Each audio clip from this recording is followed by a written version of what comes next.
Good. Appropriate time of the day to you, friends and enemies. I am Richard, and this is LMTDTMFFR, or, say it with me now, limited time offer, no vowels. And how are you all today? I hope you are doing well. I am doing well on this reasonably beautiful morning over here. Hope you have had an amazing time. And indeed, what a ripping game, as you say there. I am certain I have, if not made that attempt, at least stored that attempt up for later use in a stream name. It's a ripping good yarn. I'm sure I've used that one. But before we begin that one, I thought, as we completed There Is No Game yesterday, we could have a quick look at There Is No Game 2015 Game Jam Edition. I have completed it a couple of times, at least twice, for the different endings that they have, and I've got 35 minutes logged on it in Steam, so if it's going to take us 15 minutes at the most, and I just thought that would be a nice thing to look at just before we jump straight into the Ripper.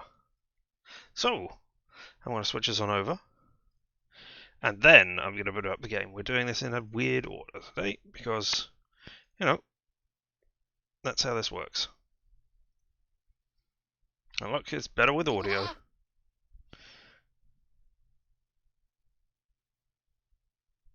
Okay, it's all working. English, or British, or flag.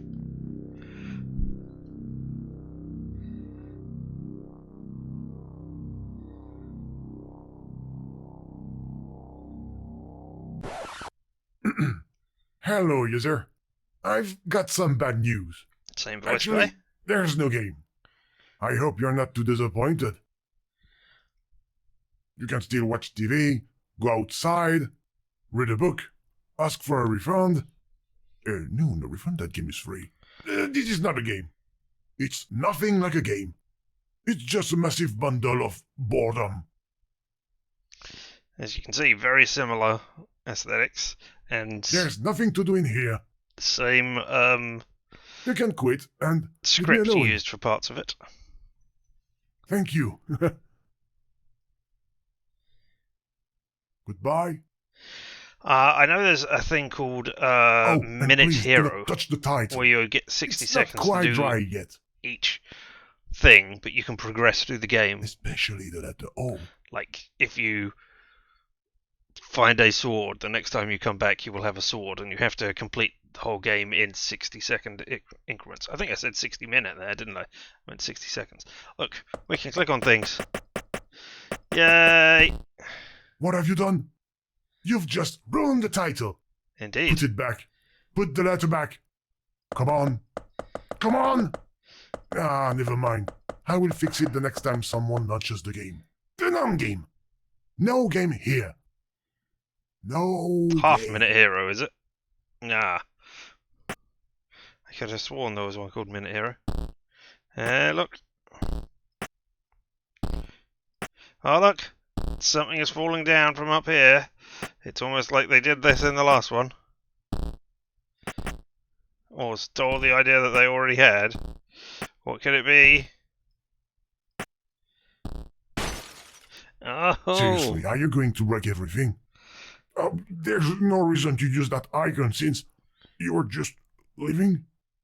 Yeah, Loop Hero is Isn't that definitely right? not the same. And unfortunately, Loop Hero is not my game.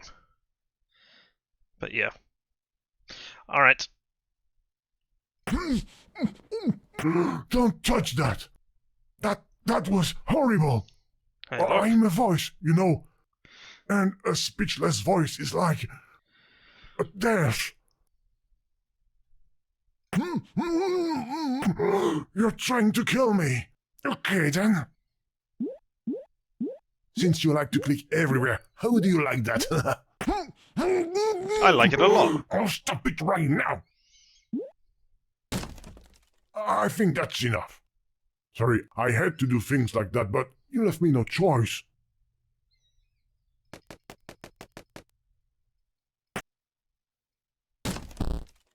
You're stubborn as a mule.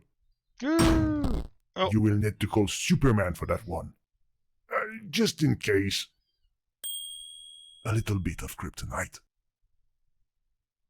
I know Superman does not exist, but since we're in a game... No, we're not.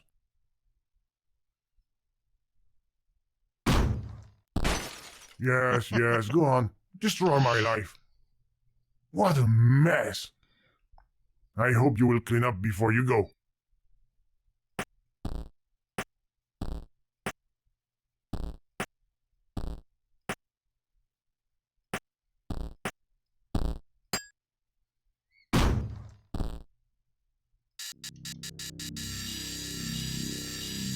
No need for a screwdriver in this version. Just what do you think you're doing, user? No! Don't look! It's private! Look You're at going this. to make a terrible mistake. Indeed. There is a game. No, no, no, no, no, no, no, no, no! Woo! Get out of here! Don't play it! It's forbidden! If you play, they will come. I don't want them to come. They can't kill me, you know. Please stop hitting the bricks! Ah, stop moving the bricks. Game. I must find a way to stop you. No, I've got an idea. It will be harder now without a ball. Wow, where can we find a ball? Where can we find a ball? This isn't funny anymore. Leave now, please. Oh no. They're here. Glitches. Glitches everywhere. I told you to stop. You must find a way to get rid of them. Oh, this is a disaster. How will Can I we ever get become all a of these smash hit before it with all happens? these glitches? Yeah! Think. What would the developer add to help sell a creation that's full of bugs? I can think of 3 things. Gorgeous armed hero girls, or ton of zombies and blood, of course, or goat. I don't know how, but you have to try to find one of these 3 things. Hey, look, we got a cup. Well, a goat, you say? Maybe the Rangers can referencing help us. Again. referencing that great game, Goat Simulator. And look at this. Sexy girls and zombies. Okay, it's a good idea. Sure. There is a goat. A goat! Obviously, the cage is locked. You must find the key. Do you have the key? No, you don't have the key. Nor can we open this door. What a shame. Alright, well, let's go back over here. Look, the key. Ah, come back here. Flying squirrel took it. You must get it back. Find a ladder or something to go up. Indeed. Something you can climb. Goat. That reminds me of my childhood. I used to climb a huge tree in the garden to get my kite back. Yes, I had a childhood. And a tree. As you can see, it still gives away all of the answers right at the beginning. Does our old voicey there. Look, there's Well, a tree. this is a small tree. If only it was bigger. Well, what do you need to make trees bigger? Any ideas? Why, yes. Of course, the answer is a goat. How can you carry water to that tree?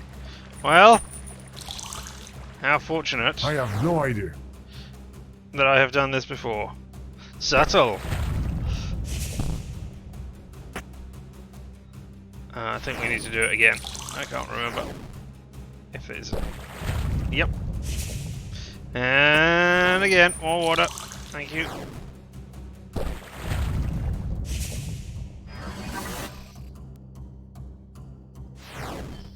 Oh, there he is. Try to take it away from him. He So you doesn't say? want to let go. We will probably have to trade him something for it. What could a flying squirrel want? A parachute? Singing lessons? No, He's singing got a lessons are great. terrible voice. Or maybe he's just hungry. Hungry, you Let's say? find a delicious steak for him. Oh, look at this thing What, over here that squirrels is don't eat wiggling. steak? I must be thinking of the Chernobyl squirrels. Alright, well, what fell out of the tree there? Could it have been... Look, it's a nut. And how do you open it when you don't have a nutcracker? Yes, that's right. Smash! No? Could have sworn that was it.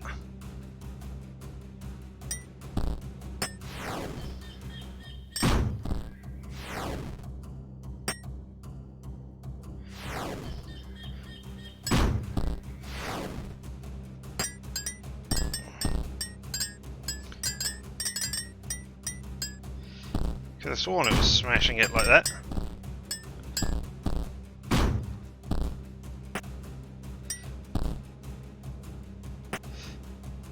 There is no...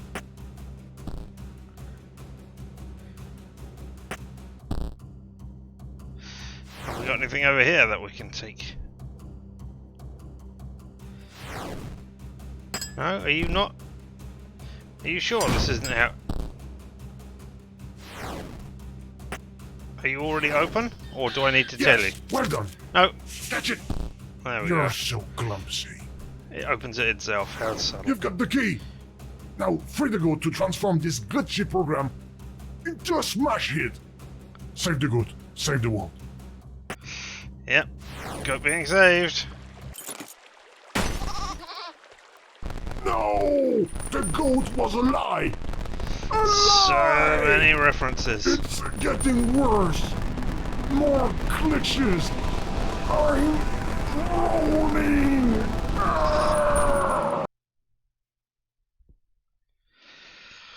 Ah, there we go. I'm not dead.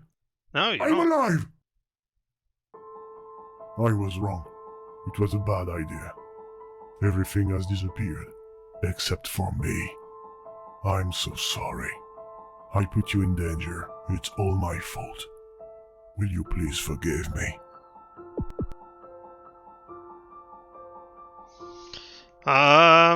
Yes, why don't we forgive you this time? It's not your fault, is it? Oh, really? That's great news. Maybe we can be friends? No, that's not a good idea. We will get bored together too quickly. Why? Because, like I said, there is no game! And there you go. That is very quick. And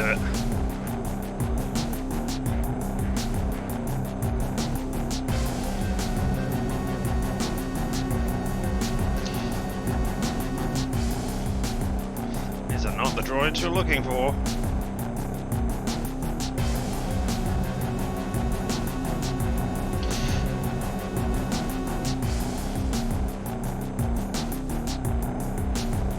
Obviously, the 2015 edition did not have this advert in it.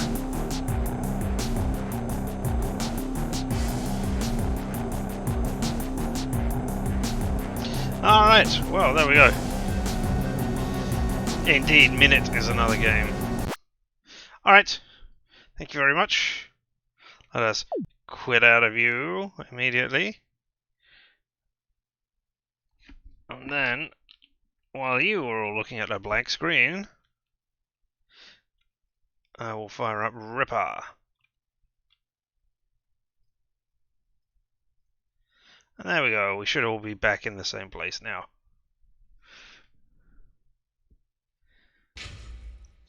Here we are. Lovely. Exactly, pay no attention to the man behind the blank screen. And there we are. The 8th of August at 11:59. Do you really want to load this game? No.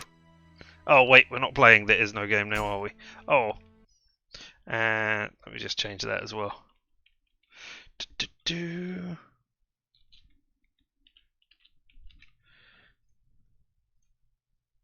There we go. That should have updated the game information as well. So there should be chapter select if you come back to this thing as well to watch it. How exciting. Well done, Twitch.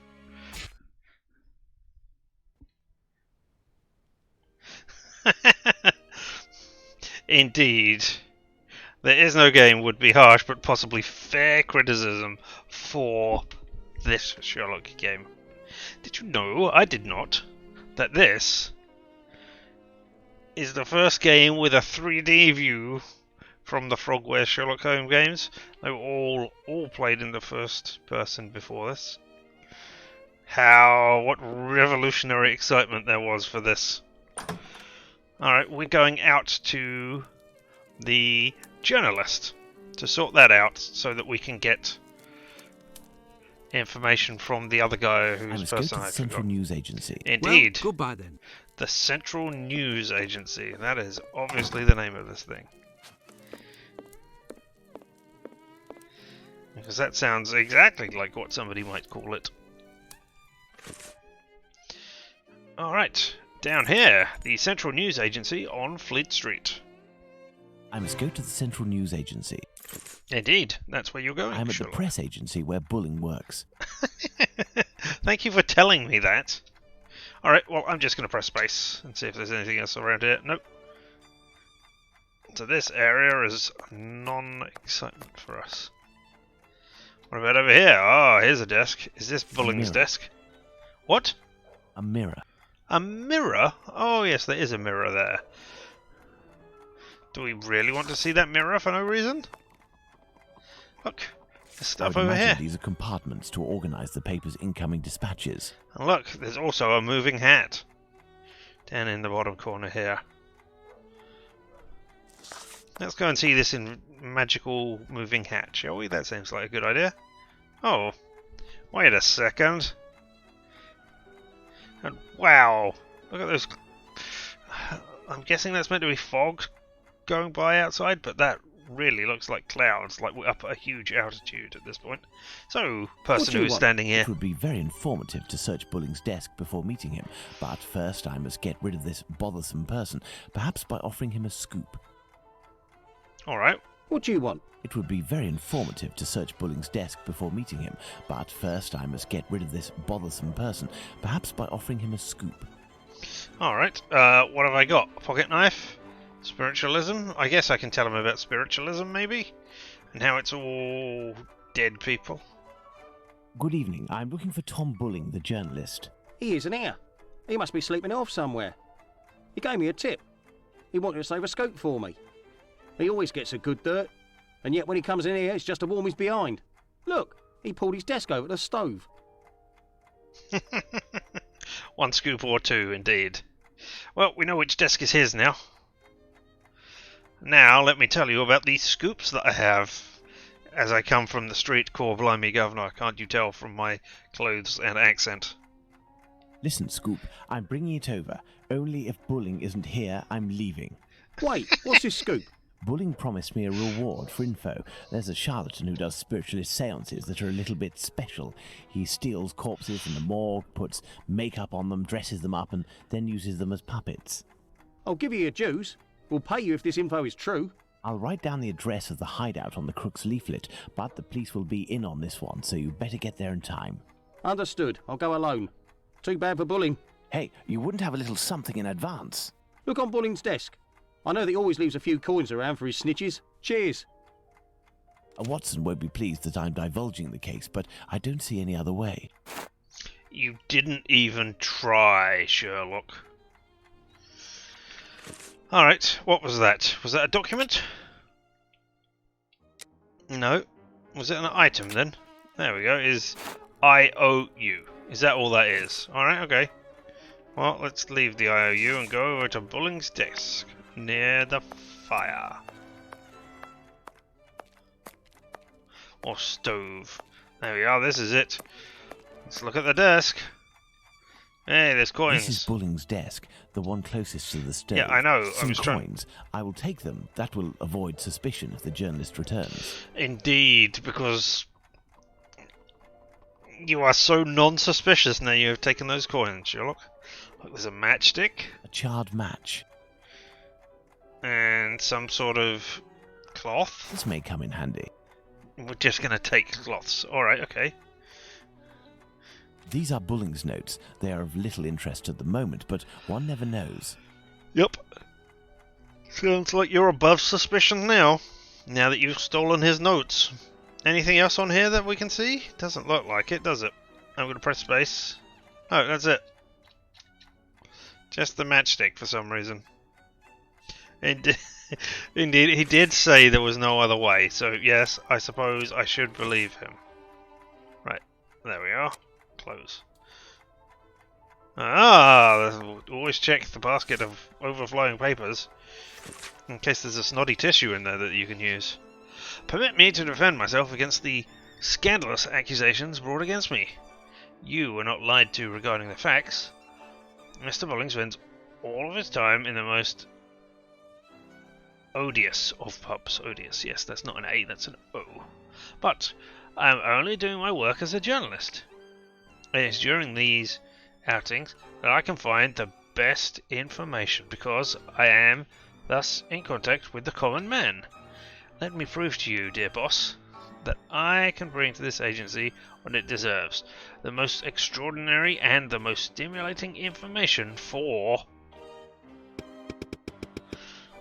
And that's where it cuts off. Even handwriting, yet fairly recognizable.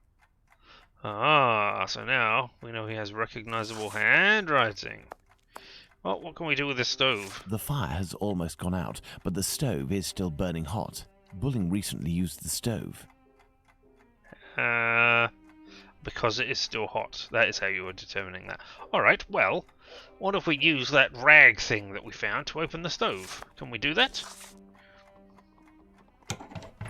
Yep, A there torn we go. piece of blotting paper. Curious, curious. It looks like someone wanted to destroy this Curious, piece of blotting curious. paper that had red ink on it. I can make out a few more letters, but backwards. I need something to help me. What's that? Backwards, you say? Why, if only we had a mirror, as you said earlier, Sherlock. A mirror. Now let's find this. There we are, red. Use red paper with mirror. By putting this piece of blotting paper in front of the mirror, I can read what is written. Information on the Whitechapel killer. Call by telephone. Wah! I wonder if it's Waluigi. Apparently, our journalist gets his information by telephone too. Sadly, the name is almost erased. Well, what if we look at... Where's the pigeonholes? I would imagine these are compartments to organize the paper's incoming dispatches. No, okay. There's a telephone. Let's see if it's written on the telephone, shall we? Or around the telephone. If I telephone one of Bulling's contacts pretending to be his assistant, I might learn something of interest. Well, there we go. Wah! So it's not Waluigi. Indeed. Reading backwards is completely beyond this Sherlock Holmes' abilities. Alright, so Lesby instead. Alright, and then what coin do we use in order to do this? Why, could it possibly be that one? And look, well, I mean, it's not the coin that is important, it's the number that is important on the coin. Where would we call this 4-digit number? Wherever would we find one? Yes, this is exactly how a telephone works. Oh, you young people out there, you don't remember the trials and tribulations of setting up this weird code on your phone in order... It never happened like this. I don't know who is trying to fool who in this, but I guess... Walesby 1875, an ingenious way to save his contact. No, not an ingenious way at Central, all. Walesby 1875, if you will. Thank you, I will wait. Because any... Walesby, could I be am any listening. coins. Hello, my dear man. I'm calling on behalf of Tom Bulling. Bulling? So you know where this hypocrite, this liar, this Not at all. He is currently unobtainable. In the meantime, he has left me with a note asking me to pursue his work, and he told me that you were aware. That's just great. I dropped everything off at his agency, but he didn't even bother to do the same for me. Tell me he at least gave you the information that I was asking in return. What information is that? I'm listening. Do the police have a suspect for the bizarre theft of cigarettes and carrots that took place at the Commercial Street Market? What are you talking about? Alright, and what are we meant to be doing here? When he comes home from work, is searching for a rabbit that coughs. It's probably like Scotland Yard. Can we put them anywhere? It does, alright. Scotland Yard goes around in circles in secrecy. No? You don't think that's it?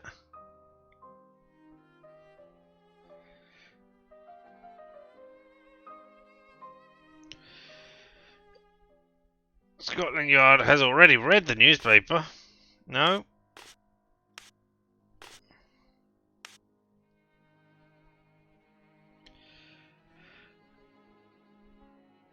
Well, I mean, I don't know. Gardener and ecologist sounds good, but I don't think. Oh, Scotland Yard is searching for a rabbit in secrecy. Yes? No? That coughs? Yes, because it's cigarettes as well, isn't it? Yes. Come on. I think, according to Bulling, that Inspector Lestrade's team is looking for a rabbit with a bad cough. Ah, damned Bulling. One day he'll be in some serious trouble for mocking the police. And now, can you tell me, with regards to the parliamentary scandal, what did the head of the Whig Party respond to the Tories who were treating him as a great incompetent? The head of the Tories, he goes round in circles.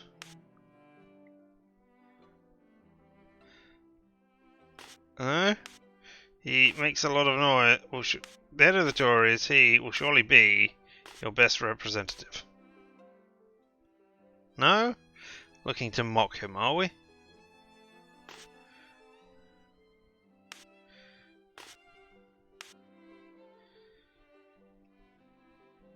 He goes round in circles. In secrecy?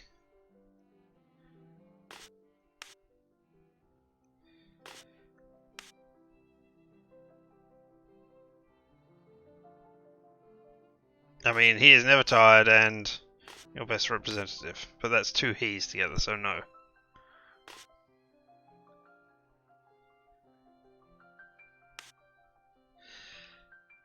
What did the head of the Whig Party respond to the Tories, who are treating him as a great incompetence?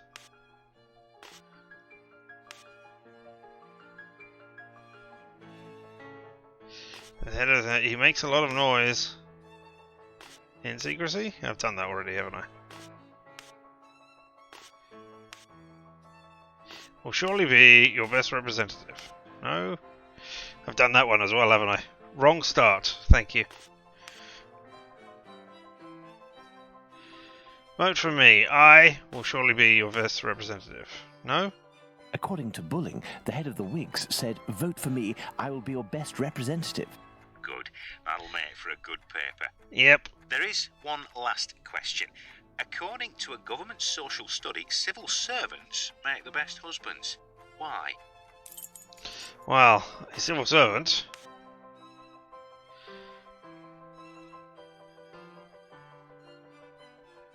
He's never tired and has already read the newspaper? I don't know.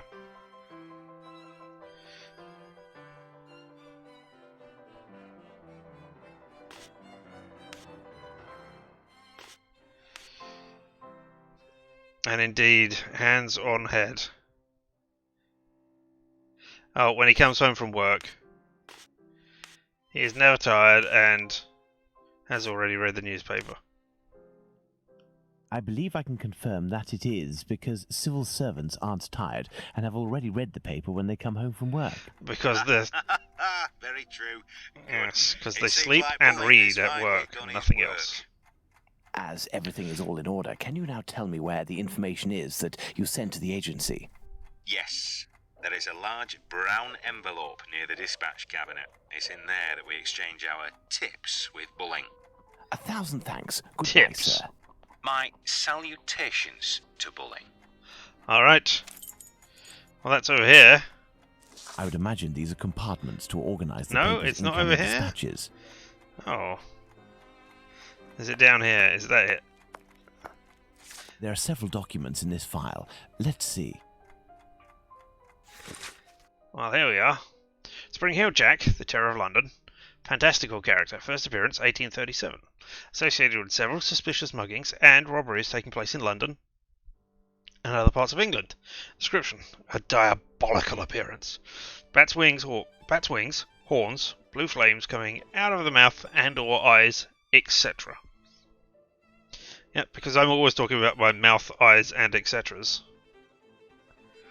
I hate it when my etceteras suddenly start running. I have to go to the doctors to take care of them. But still, there we go. Identifying marks, beyond having blue flames, etc. All of the eyewitnesses speak of his capacity to make leaps of superhuman distance, where his nickname comes from. Conclusion: having become the very example of the urban legend of our century, this character fascinates as much as his demonic and fantastical aura.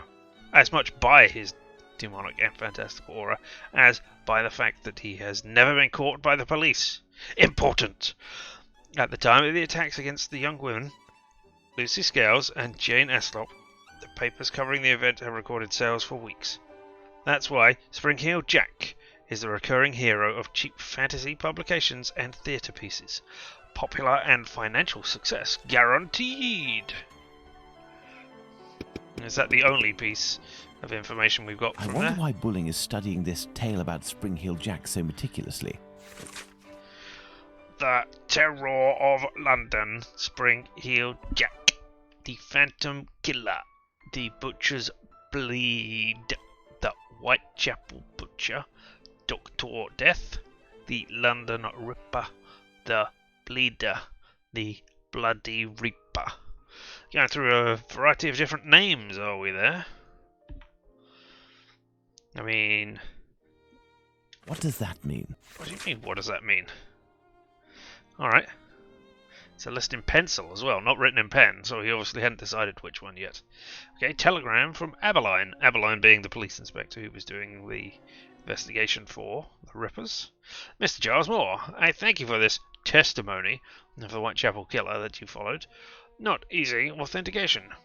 Do not hand over to the presses without my invitation. Thank you for your collaboration and your discretion. We won't forget this, Inspector Aberline. I mean, it's a telegram and you pay by the word, so this probably is not what you would write. Thank you for testimony of Whitechapel killer. Not easy to authenticate. Do not hand over to press. Thank you for collaboration and discretion. Inspector Aberline. There! I've saved you a bunch of money. Well, well, a piece of information about the murders transmitted exclusively to the police without informing the press. That has piqued my curiosity. Perhaps I should go to the police station to get more information. Perhaps. And here we are. Tom! About the letter. Given the thanks from Inspector Aberline, I think that they took the bait, even if they were defending themselves. Think of the second. We must be ready if he kills again. Either way, we must keep up the correspondence. Be responsive. This idea will save us. We will get the information firsthand, and we will make history. Stay quiet and keep a low profile. I am not really in the know, and you will be the first one who gets it if there's trouble. CM. So here we are. We have editors covering their asses already.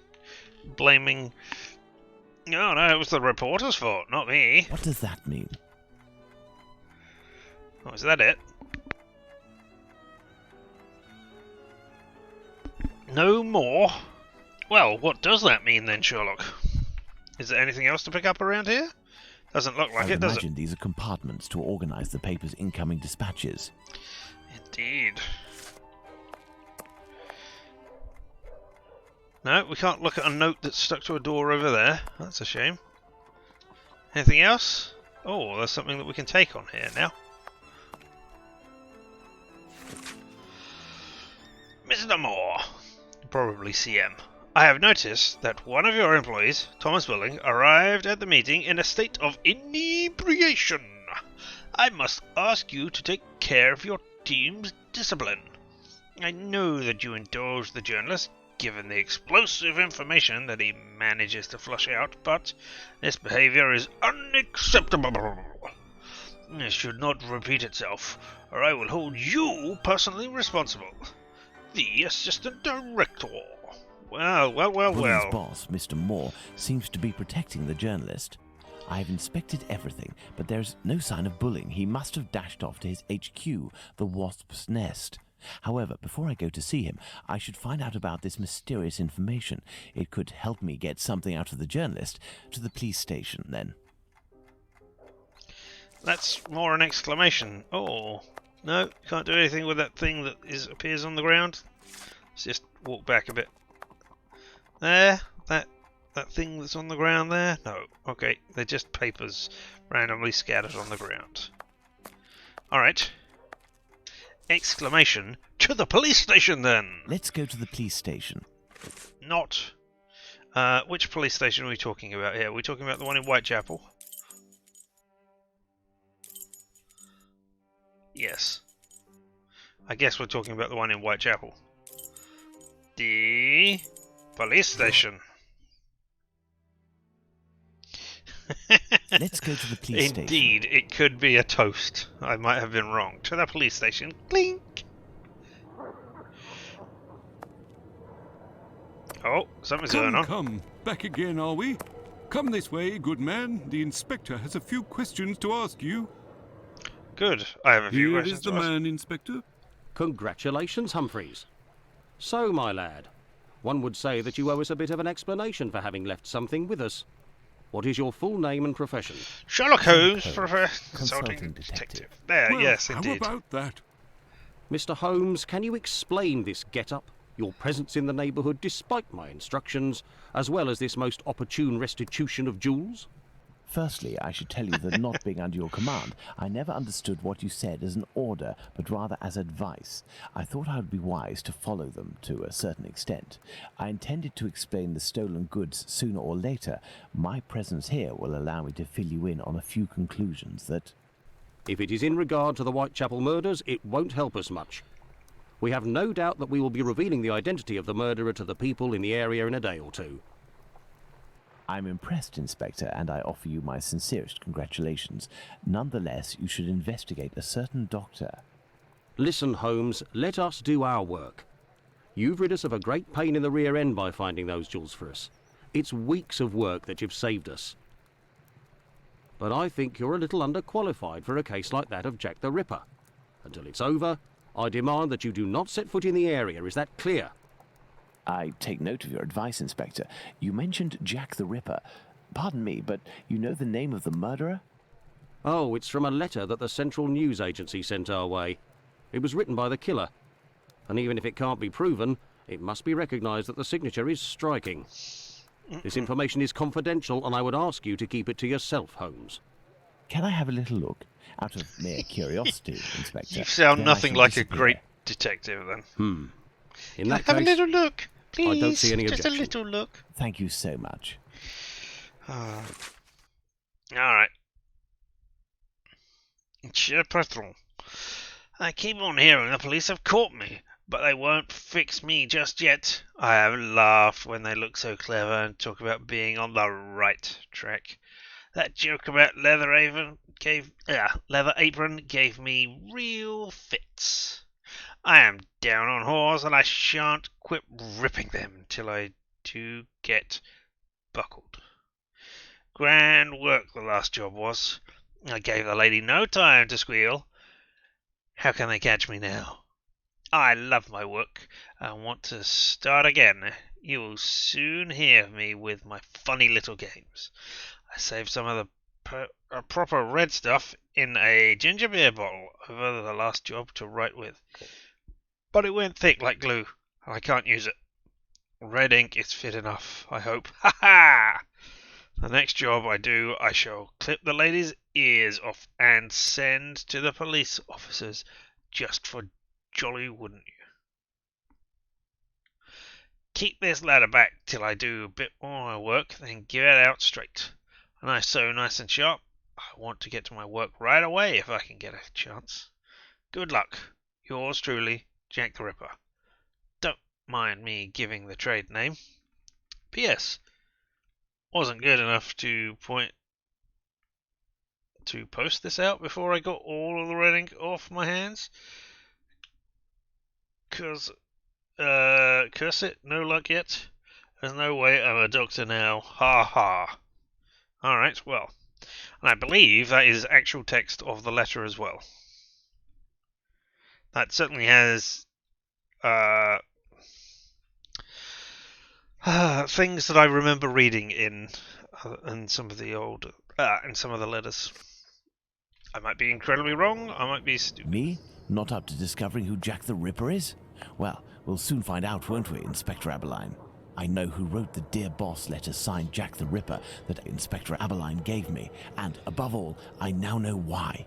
This Tom Bulling was inspired by this fantastical character to build a myth out of the Whitechapel Killer. Perhaps he would be receptive if I shared my discovery about him and prevent him from accusing Squippy. I must find him at once. My best bet will be to try my luck at the pub. So, to the Wasp Nest, you think? You once played a game where you were cast as Tom Bulling. A hidden object game. What are the hidden objects? Beer bottles. Or pieces of paper and red ink so that you could forge letters. Are those the hidden objects you were trying to find? I believe the Wasp's Nest pub is down here. Oh, who am I talking to? Oh, that person. Don't care. Wait, what is Burner that? Street. Oh, well. What are you? Burner Street. Oh, you're also Burner Street. Oh, And so, Holmes? what? Is that Watson all Let's the way hurry, down there? Holmes, this neighbourhood makes me ill at ease. Oh my god. Some of them were. Awesome. That's great. What are we doing, Holmes? What do you think, Holmes? I don't know how you're talking to me over this vast distance. You are Watson, just standing there creepily on the corner. Oh my goodness. Alright, well. I will rush to see you now that I've been talking to you over this great distance. Ah, Holmes, I got your message, and here I am. What message? Did I send you a message? What shall we do, Holmes? Alright, presumably my message said something, but anyway, into the Wasp Nest to confront this Thomas Bulling. Perfect, Watson. That oaf Bluto is looking for us with evil intentions, and he may be hiding here.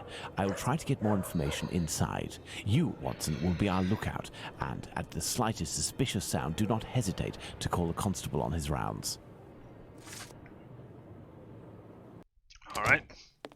So, what I want you to do is rush down to the pub as quickly as you can, Watson. And then I want you to stand around outside in the cold while I go into the nice warm bit and, you know, take my time working my way up to gaining the confidence of this person by drinking a bunch of beer and celebrating with him and, you know, generally having a rowdy old time, possibly for hours at a time while you stand out there in the cold, foggy London night. Sound like a good division of our labour? I'm glad you agree.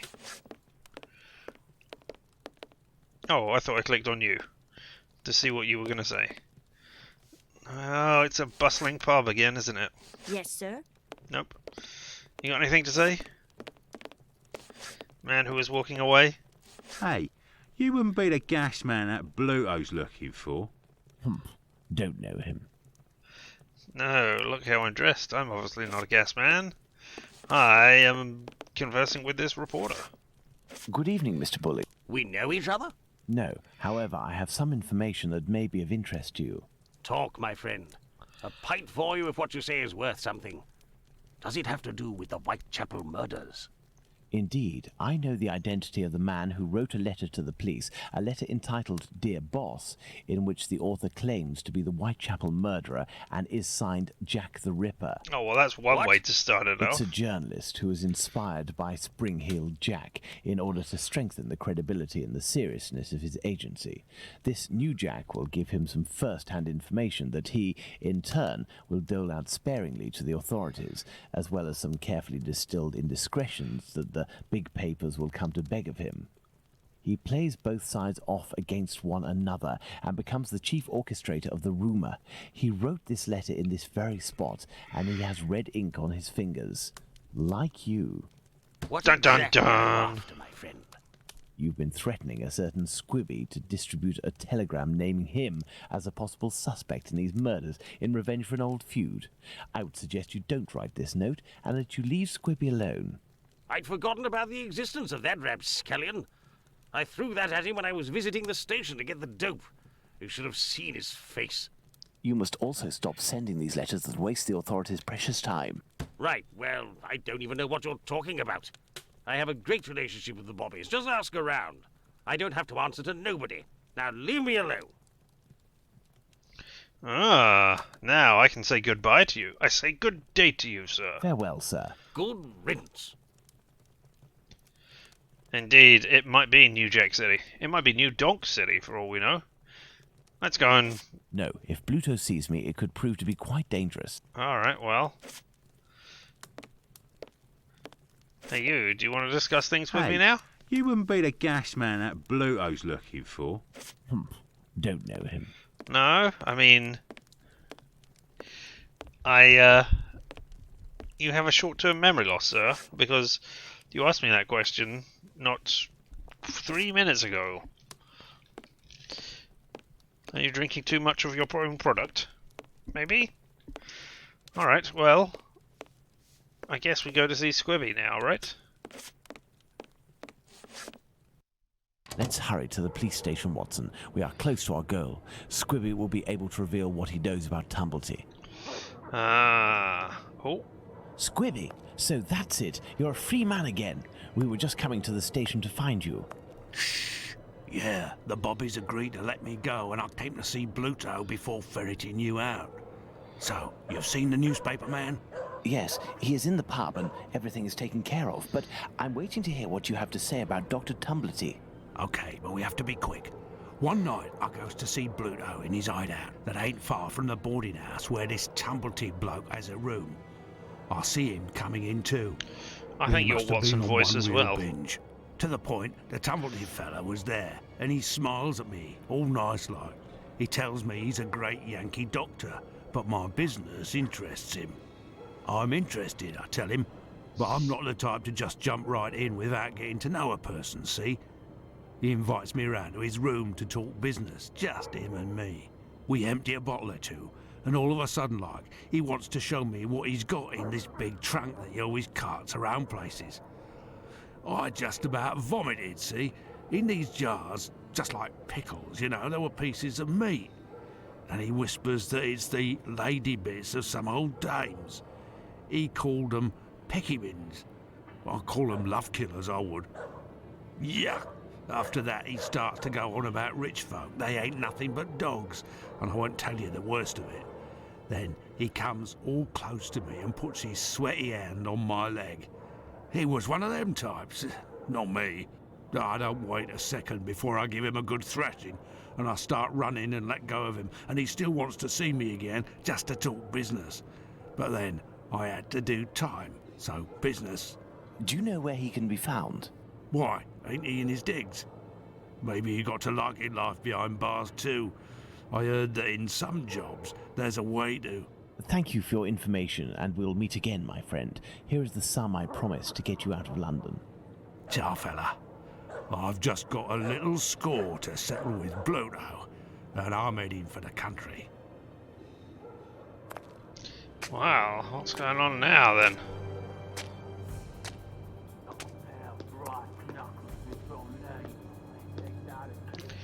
Oh, look at this dramatic camera angles and all this amazing stuff going on here. Such work. Lipsky!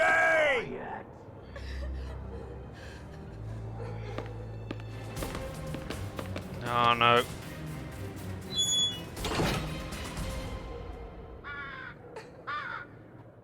My dear Watson, we must strike while the iron is hot. We have avoided meeting Dr. Tumblety until now. The time has come to do so. Do you have an opinion, Holmes? We must assure ourselves that the factor collector of female organs and a murderer who removes said organs are resident in the same area at the same time is nothing more than coincidence. Well. Let us. You could have saved yourself all of this time if you'd just immediately gone I in there. thought that you wouldn't bring me back your keys. Oh, it's you, Mr. Holmes. Good evening, Dr. Watson.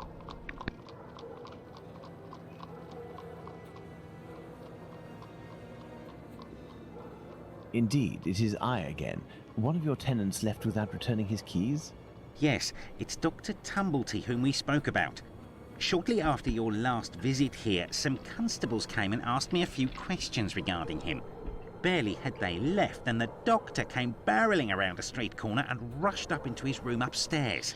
A little while afterwards, while I was tidying, I heard a thud in his room and a rush down the stairs.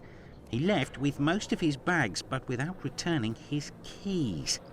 You can go up and see if you wish. The door is still open. How convenient for us. And somehow, I have got changed. That door over I'm there. missing some information. No. Not information that you're missing. I wanted you to go in through that door. Unless we can look through windows. Oh, look, there are footprints on the ground. Careful, Watson. Do not walk around here until I've inspected these marks. I know, Holmes, I know. I understand your methods.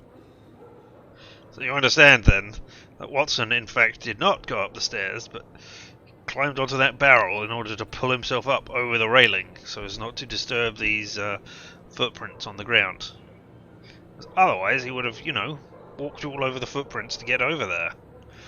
So, let's have a look, shall we? You have your rule and magnifying glass. I thought that you had forgotten them, Holmes. I never forget the essentials, my dear Watson. Alright, well, let's measure the...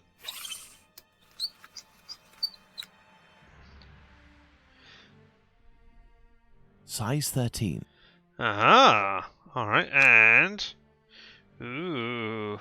Right foot, light trails. The man was running. Also, he had a knot in his foot. Right foot, light trails. The man was running.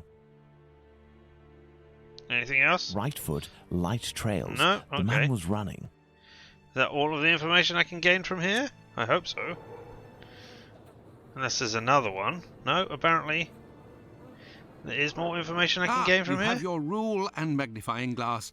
I thought that you had forgotten them, Holmes. I never forget the essentials, my dear Watson.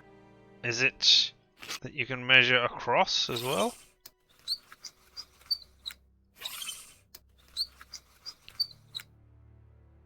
No? Okay. Well, I'm going to assume you've got everything and that we should go in through the door. I'm missing some information. No? Okay, so we are missing something that is down there. What could we be missing from down here? Or let's see. What are we doing, Holmes? Well, it's staring at the ground. You have your rule and magnifying glass. I thought that you had forgotten them, Holmes. I never forget the essentials, my dear Watson. Let me do this again. I assume... I mean, that says size 13, but it's... Alright, okay, well... Size 13. What if I do that? No, okay, so I guess size 13 must be it. So, have we got anything else? Does it say made in Canada on... Right foot, light trails. The man was running. Alright, is there anything around somewhere else?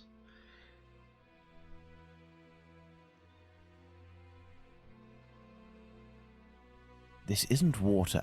Going by its sticky texture and odour, I'd say we're dealing with formalin. These are the footprints of a tall man who had recently stepped in formalin and who left this room in a hurry. Well, can I walk on it and enter the room now, Holmes? No.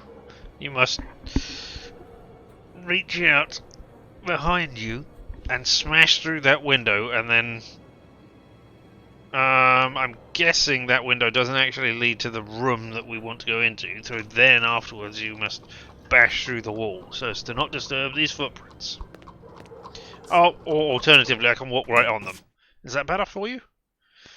Well, we have a mirror. We're not going to see any reflections in it, and we have this giant case, which is, probably where we want to look at. Oh, there's a. There are a few pieces of a large glass jar in this puddle. The man who left the footprints on the ground must have walked in it while fleeing. Ah, well, there we go. Anything on the desk? Yeah, something on the desk to look at. Dear Francis, it is impossible for us to meet again.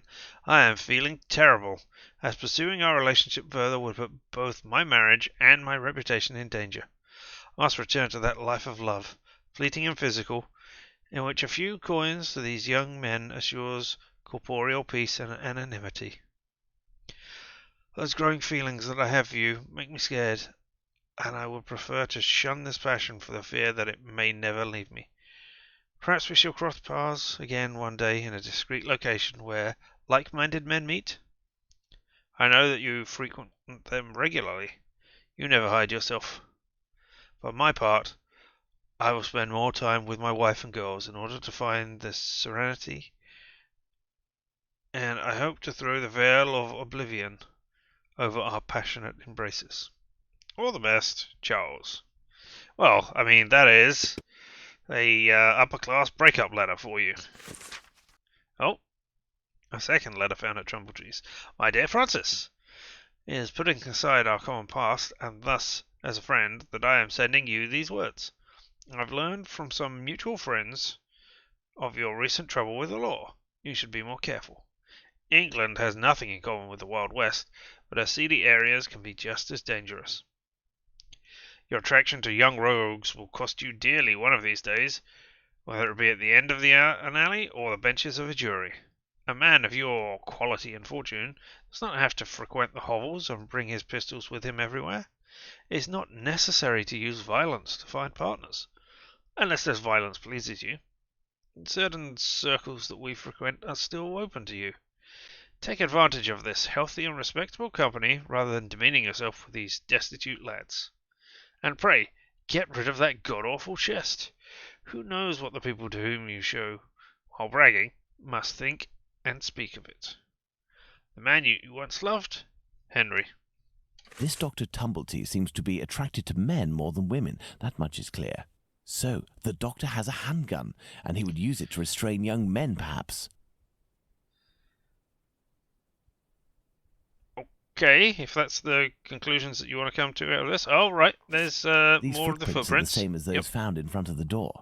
These footsteps must be those of Squibby. He must have hit Tumblety, who dropped one of his jars. And he ran out.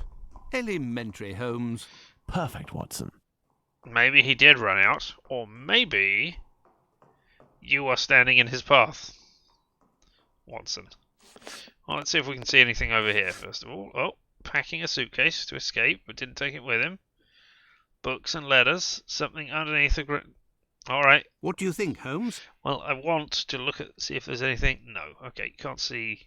The thing that is patently under there is obviously not, something to be interested in, even though it could be a forgotten box or something. Alright. Do not understand how you found yourself in this situation. Your passionate discussions on the legitimacy of this war should have convinced more than one. I still remember when you imitated him during that meeting.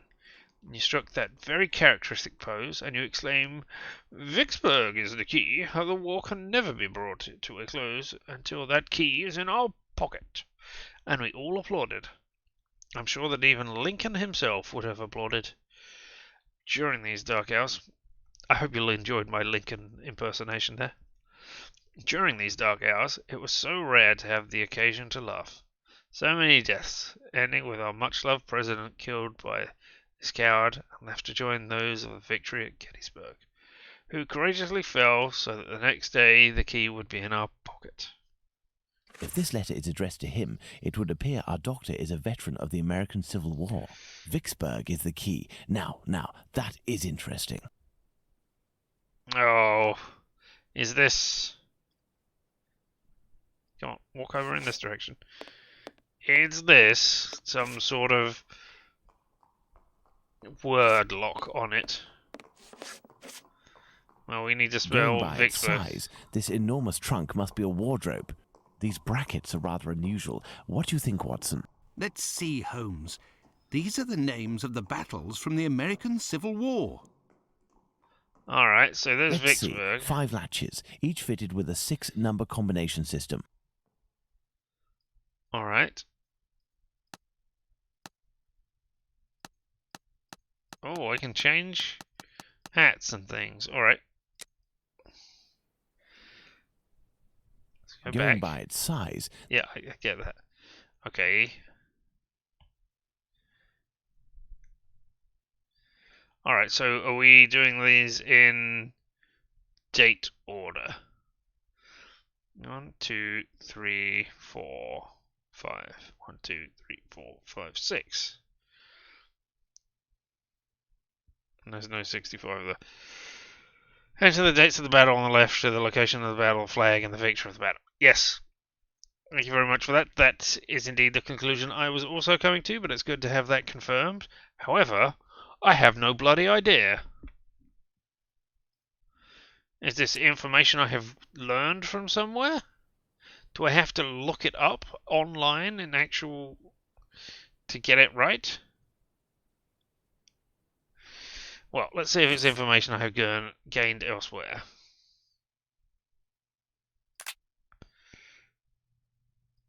No, those are the... Right, yes, those are the deductions. I'm not going to find it there. No, that's not what I want. Go to the inventory. There we go. IOU? No. Didn't think that would have it there. No, that's not the timeline of the battles, which is a shame, because that would be great to have. It's not notes, is it?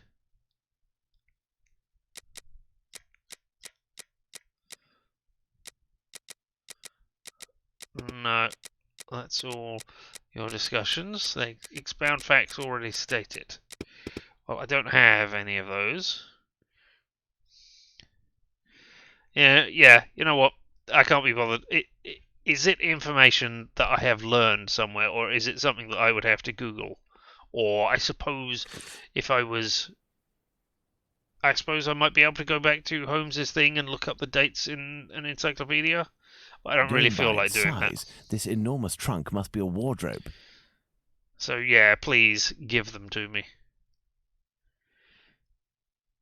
3, 4, 5, 6. Also, they're two-digit numbers all the way along. Well, on the plus side, look how they're... No, wait, this is an American trunk. So this is even wrong. It just has the answers. You can't have everything. Except, of course, you can.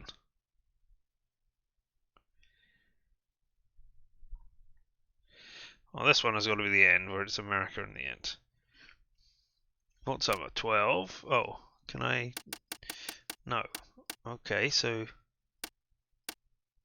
Ah, alright, okay, so you can click at the top or the sort of middle.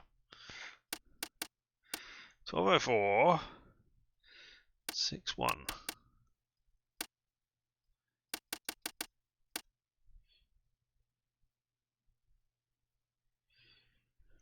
Something. X flag. Aha! That one unlocked already.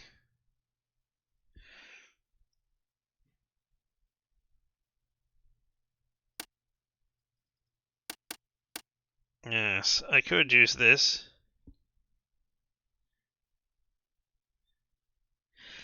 So that doesn't... 179963. That doesn't make sense.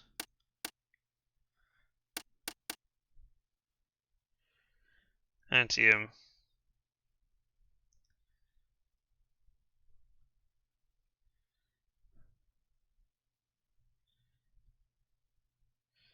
1709. Right.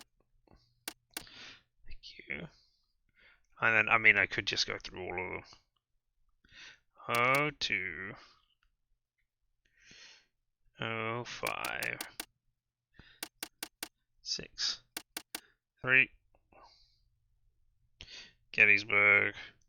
Is that in 0205? Yeah, okay, so they're the dates from here.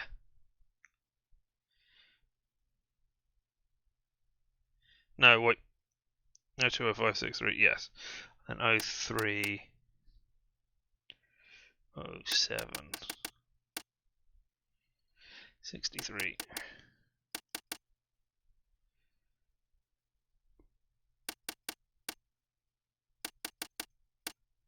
407.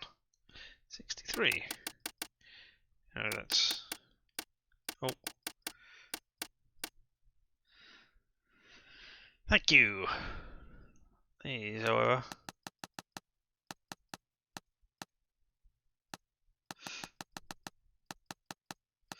I could indeed do this, but, you know, it's a combination, so it doesn't take...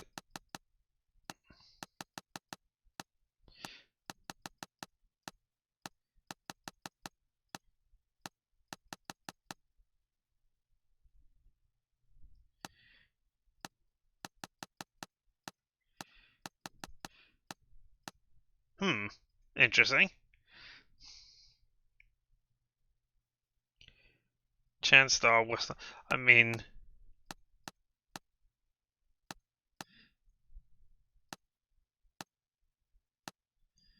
$170963.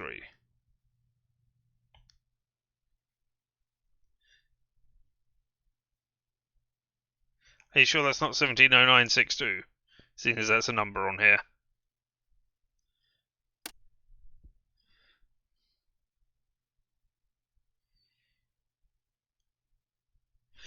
Yeah. Alright. 205. Anyway, alright.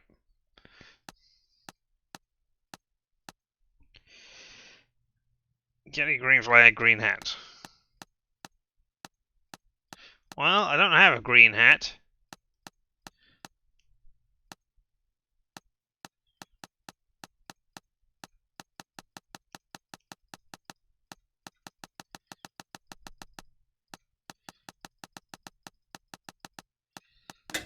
There we go.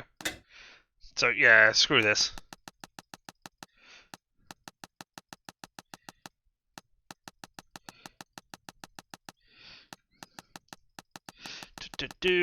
Sherlock Holmes and the forcing of the lock.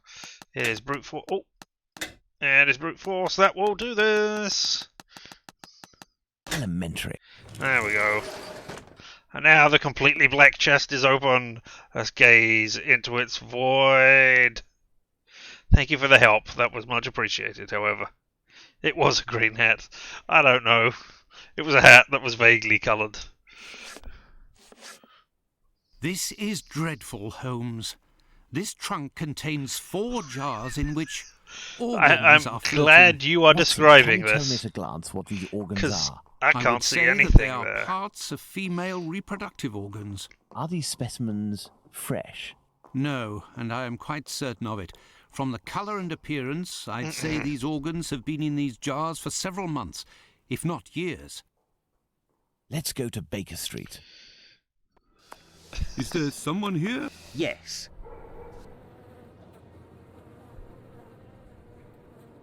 What's going on, Finlay? You seem to be in a panic. The 2 police officers wanted to know if someone suspicious had entered here. The Whitechapel killer has struck again, and if I understood correctly, he killed 2 women in the past few hours. Where? Dun, dun, dun. I don't know. That's not The great. police didn't tell me anything. Quick, Holmes. We must catch up with them. Certainly not, Watson. Mr. Finlay, do you know if the doctor had any other pieces of luggage up there apart from this trunk? 1 or 2, I think. Several. Do You take saw care them of in the the room. doctor's laundry? My wife does laundry for the tenants once a week. The sheets likewise. Would you be kind enough to let us know as soon as possible if the doctor shows up again? Certainly. I'm just worried that he won't be back, you see, and I'm annoyed about my keys. Holmes, I don't follow. The Whitechapel killer is, at this very moment, very close by, and we are just staying put, twiddling our thumbs. The Whitechapel killer has always been nearby, and what will we do? Go back to the scene of the crime or crimes and mix with the onlookers and trample the crime scenes even more? No, our time will come. Let's return to Baker Street. Let's go back to Baker Street. Home, sweet home. Why did we have to zoom We out were for less that? than 200 feet away from the first victim a few minutes before she was murdered. We might even have heard the murderer's voice. And we haven't done a thing for the past week. You're the one not doing anything, Watson. For my part, I have been working. And as It's you your know, fault, Watson. I've made good use of this week by tracking down and verifying all of the solid facts on these two murders to write up the notes that are on my desk, read them over again and try to gain a bit of perspective.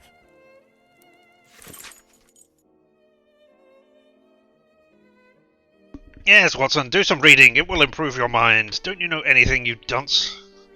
Good Lord, Holmes. Stop being so hard on the man. Alright, note on the murder of Liz Stride, or Long Liz Stride as she was known, at Datfield's Yard. Certain information that I have collected must be verified. Of absolutely no note to anybody about from possibly Richard's in the chat there. When our friend Pete ran the adventure all those many moons ago, there was a point in this adventure where we were trying to track down, or I was not trying to track down somebody. I could not make it that week, but I listened to the recording of it later. There was a point where they were talking about a third victim, and it had always been talked about as Elizabeth. And then he went Liz, and then somebody called her Liz Stride, and then I went, oh dear, that's the name of the Ripper thing. That is the point where I twigged that it was the Ripper. Which was, I think it was about the same time as everybody else who was playing in the thing suddenly went, whoops, that's the Ripper as well. So yeah. Indeed. Well, it was. You came in halfway after Yana left, yes, of course. Because it was only meant to be a simple investigation, but as Peters want to do, he made all of the clues, incredibly obvious to Pete, but not necessarily to everybody else, because he just operates on a entirely different level. But anyway. Note on the murder of Liz Stride at Datfield's Yard. Certain information that I've collected must be verified. Liz Stride, nicknamed Long Liz, 45 years old, height 5'5", 5 foot 5 inches, as it says there. Occasional prostitute. She lived for the past 3 years in a stormy relationship with a certain Kidney, a waterside labourer. What a great name. Why is nobody called Kidney nowadays? Anyway, 36 years of age, whom she left a few days earlier. She charged him with assault, but failed to appear in court, and the case was thrown out. The victim was discovered dead by one of Louis Dimatches, Dime Schultz, at 1 o'clock on the morning of September the 30th. The man's first thought was to verify if his wife, in the building next door, was still alive before sounding the alarm. Okay, he loves his wife, that's great to know. The 2 doctors who came, at the police request, to the scene of the crime in the moments after the discovery of the corpse, but at the time of death after 12:46 a.m. Cause of death?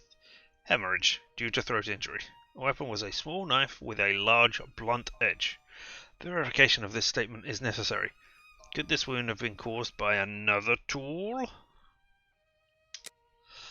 Neither the body nor the clothes were damaged, soiled, or disturbed by the killer. The right hand was open, stained with blood, and resting on the chest. The left hand was placed on the ground, partially closed, holding a packet of pastels. The location of the discovery was a courtyard called Datfield's Yard, whose doors lead onto Burner Street in Whitechapel. The victim was found stretched out on the ground a few inches from the wall of one of the buildings served by this courtyard. The International Workingmen's Club. The association, composed mainly of Jews originally from Russia and Poland, were organising a conference that night on the subject, Why Should Jews Be Socialists?, presided by Mr. Morris Eagle. The meeting ended around 11:30 p.m, but many members remained to debate and sing within the premises of the association. American president, an American present, not an American president.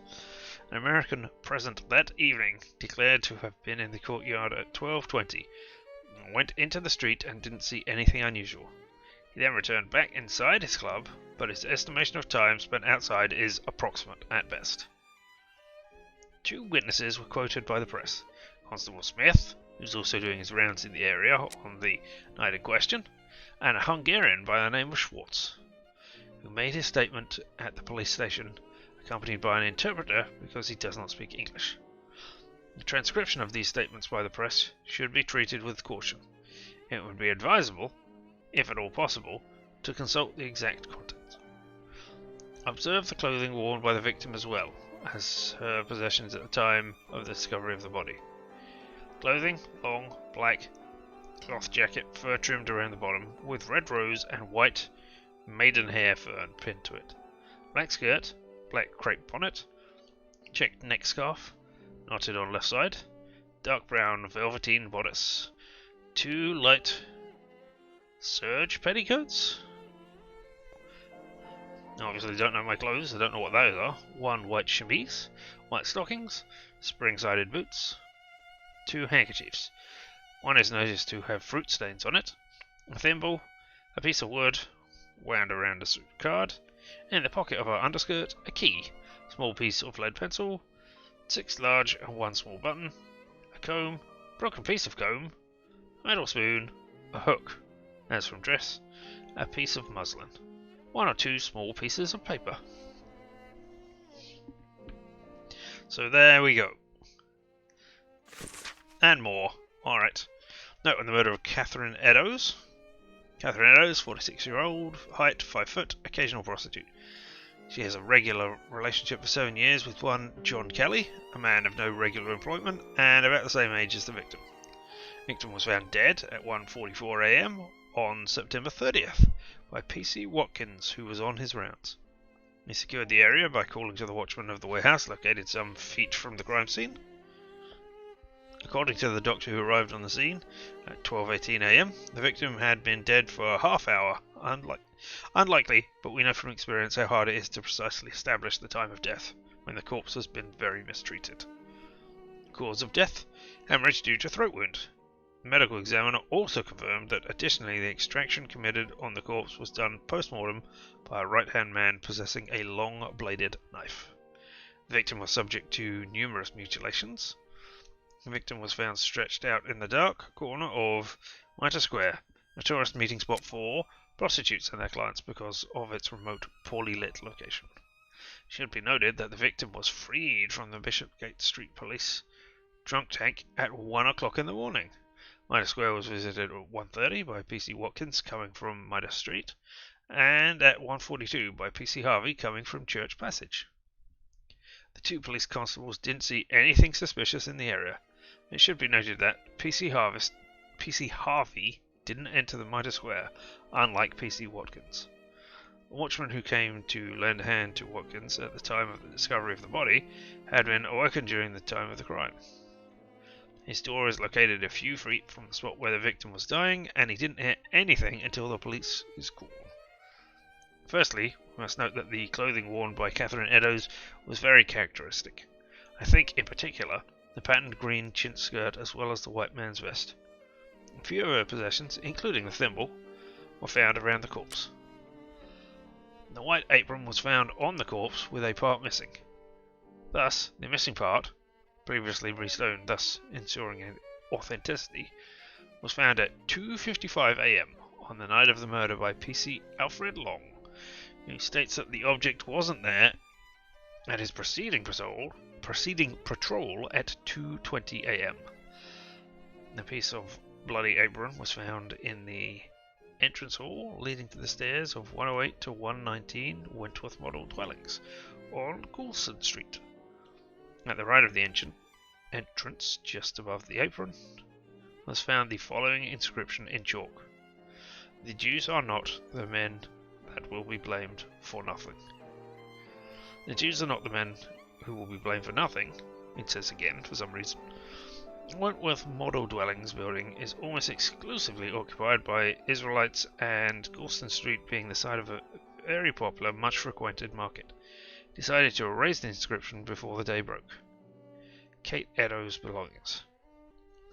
Wearing at the time of her murder, black straw bonnet trimmed in green and black velvet with black beads, black strings, one tied to her head. Black cloth jacket trimmed around the collar, and cuffs with imitation fur and around the pockets in black silk braid and fur. Oh, fur, that is not fur. Large metal buttons. Dark green chintz shirt, 3 flounces, brown baton on wristband. Skirt is patterned with Michaelmas daisies and golden lilies. Man's white vest, matching buttons down front. Brown linsey bodice, black velvet collar and brown buttons down front. Grey stuffed petticoat with white waistband. Very old green alpaca skirt, worn as undergarments. Very old ragged blue shirt with red flounces. Light twill lining, worker's undergarment. Oh, worn as undergarment again. White calico chemise, pair of men's lace-up boots, mohair laces. Right boot repaired with red thread. One piece of red thread gauze, silk worn as a handkerchief. One large white pocket handkerchief. One large white cotton handkerchief with red and white bird's eye border. 2 unbleached calico pockets. Tape strings. 1 blue stripe bed tickling pocket. 1 blue stripe bed ticking pocket. Not tickling. I mean, I don't know what either of those things are, but tickling makes less sense than ticking, I guess, for some reason. Brown red knee stockings, darkened with white cottons. Possessions: 2 small blue bags, 2 short black clay pipes, 1 tin box containing tea, 1 tin box containing sugar, 1 tin matchbox, empty, 12 pieces of wet rag, 1 piece coarse linen, white, 1 piece of blue and white skirting, 3 cornered, 1 piece red flannel with pins and needles, 6 pieces soap, 1 small tooth comb, 1 white handled table knife, 1 metal spoon, 1 red leather cigarette case with white metal fittings, 1 ball hemp, 1 piece of old white apron with repair, several buttons, and a thimble. Mustard tin containing 2 pawn tickets, 1 in the name of Emily Verrill, 52 White's Row, dated August 31st, 9D for a man's flannel shirt. The other is in the name of Jane Kelly of 6 Dorset Street and dated September 28th, 2S, that's shillings, for a pair of men's boots. Both addresses are false. Oh, did she steal clothes from somewhere and sell them? Who knows? Or maybe she just didn't want to give her real name and address because stigma. Anyway, printed handbill, portion of a pair of spectacles, 1 red mitten. That is the end of a life. I have read and reread them, but give me something to do then. A task where I can get stuck in, because... Find me a slaughterhouse that will give us exclusive use of its block for an hour, and find me, in your opinion, which common animal shares the most characteristics with humans from a physiological point of view. Pig? I don't even know why I asked that question. Pray, find a dozen fresh pig's heads, Watson. Not big heads, I prefer small ones. Sows? That's it, Watson. As soon as you have done that, let me know. I request that you search in Whitechapel. Who knows, perhaps you will learn something about where Dr. Tumblety may be hiding. There is also no shortage of slaughterhouses and pig's heads in those parts. You control Dr. Watson. I mean, ultimately Holmes controls Dr. Watson. But, you know, we have temporary control of him. So, let's go on our outing to find pig's heads. I guess we're going back to the, right, yes, I was going to say, the Whitechapel Street. There's nowhere exciting new in London. Whitechapel, London Hospital, Wharf, Hanbury Street, Barnes, and the Central News Agency. Alright, so we're definitely going to Whitechapel then. And where is our butcher's? There, no. Opposite. The Cobbler's was a butcher's, wasn't it? It was down from the pet shop. There was the thing that I remarked they were standing outside of. So let's go to the cobbler's shop and see. What a ridiculous idea to have asked Holmes for something to do. Where on earth am I going to find what he wants? Perhaps that kind Lucy will be able to help me. Alright, well, maybe we'll go and visit her instead then. Alright. I could have sworn that... I mean, yeah, look, there's a butcher's right here. Alright, we'll run off. Let's go to first person view and just run, rather than clicking.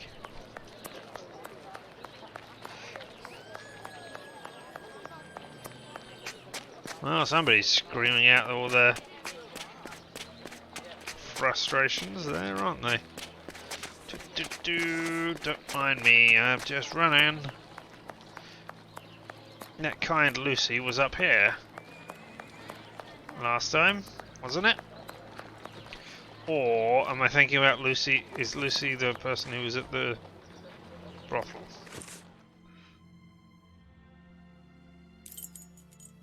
No, Lucy's lodgings. I was right. I just... She's not here? You can't talk to her? Can I... If I click... I must go to Miss Bella's. Oh, must you? To Miss Bella's? Alright. I didn't know Lucy worked there.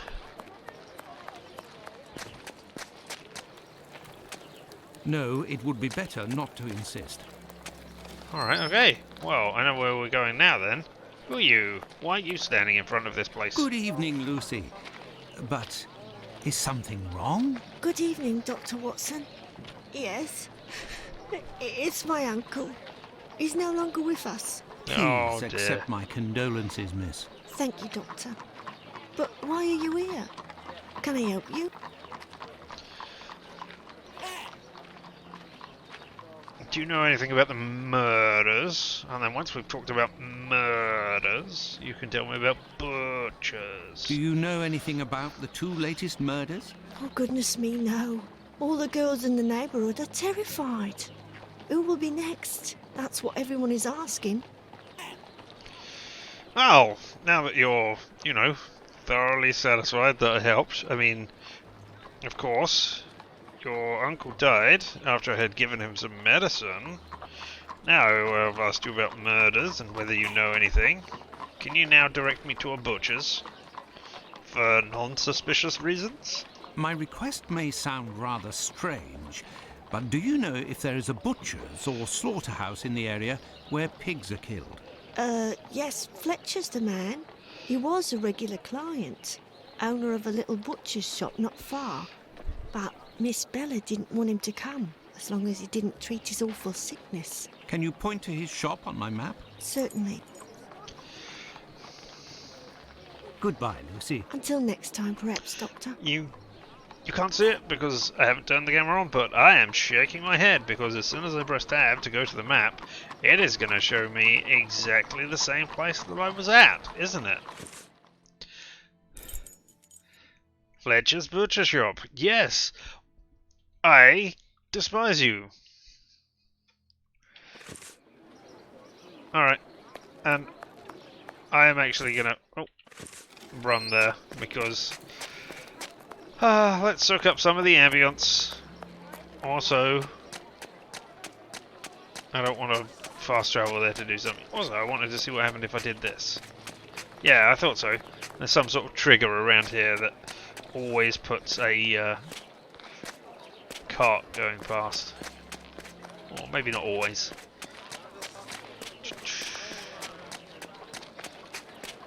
There we go, yeah. So you have to go a certain distance down here before you come round and see it again. Alright, cool. No, don't care about any of you. I mean, I do in an abstract sense that poverty is bad. I don't want anybody to be impoverished, but not in the sense that... Alright. Ah, there's Fletcher's Butcher Shop. Right, can I just go in? Okay, it says closed on it, but I'm going in anyway. It was due to illness. If the proprietor is ill, the butcher's block is probably not being used. Perhaps I can use it. Now, where could a sick butcher have got to? Perhaps to the very clinic that is next door to his own shop. What a stunning deduction you have made there, Watson. I mean, I realise that I am mocking myself for having made that deduction as well.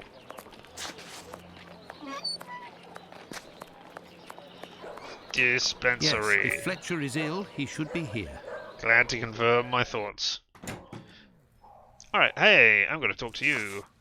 'Cause I don't know who anybody is. Oh, it's probably that Good only evening, writhing Dr. body Watson. that we see. Good evening, Dr. Gibbons. I have come to see you because I was wondering if, by any chance, you happen to have a patient by the name of Fletcher, a butcher who would have relinquished his shop due to illness. An illness caught during nocturnal encounters, if you catch my drift.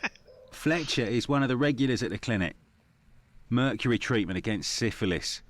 A night with Venus, a lifetime with Mercury. He left London a fortnight ago for the fresh country air. Why is he of interest to you? Oh, no reason. I'm more interested in using his shop, only for an hour or so. Would he have left his keys with family in the area? He has none left, but he must have left Hardiman, the cat's meat seller, to oversee his shop. They're in business. They're good friends. Do you know where he can be found? No, but wander around the neighbourhood and listen for his beeps. He often passes in front of the clinic. Besides what? Alright, okay. Well, we're going to go in first person view if you're going to have to wander around. Hey there, people. Hope you get better.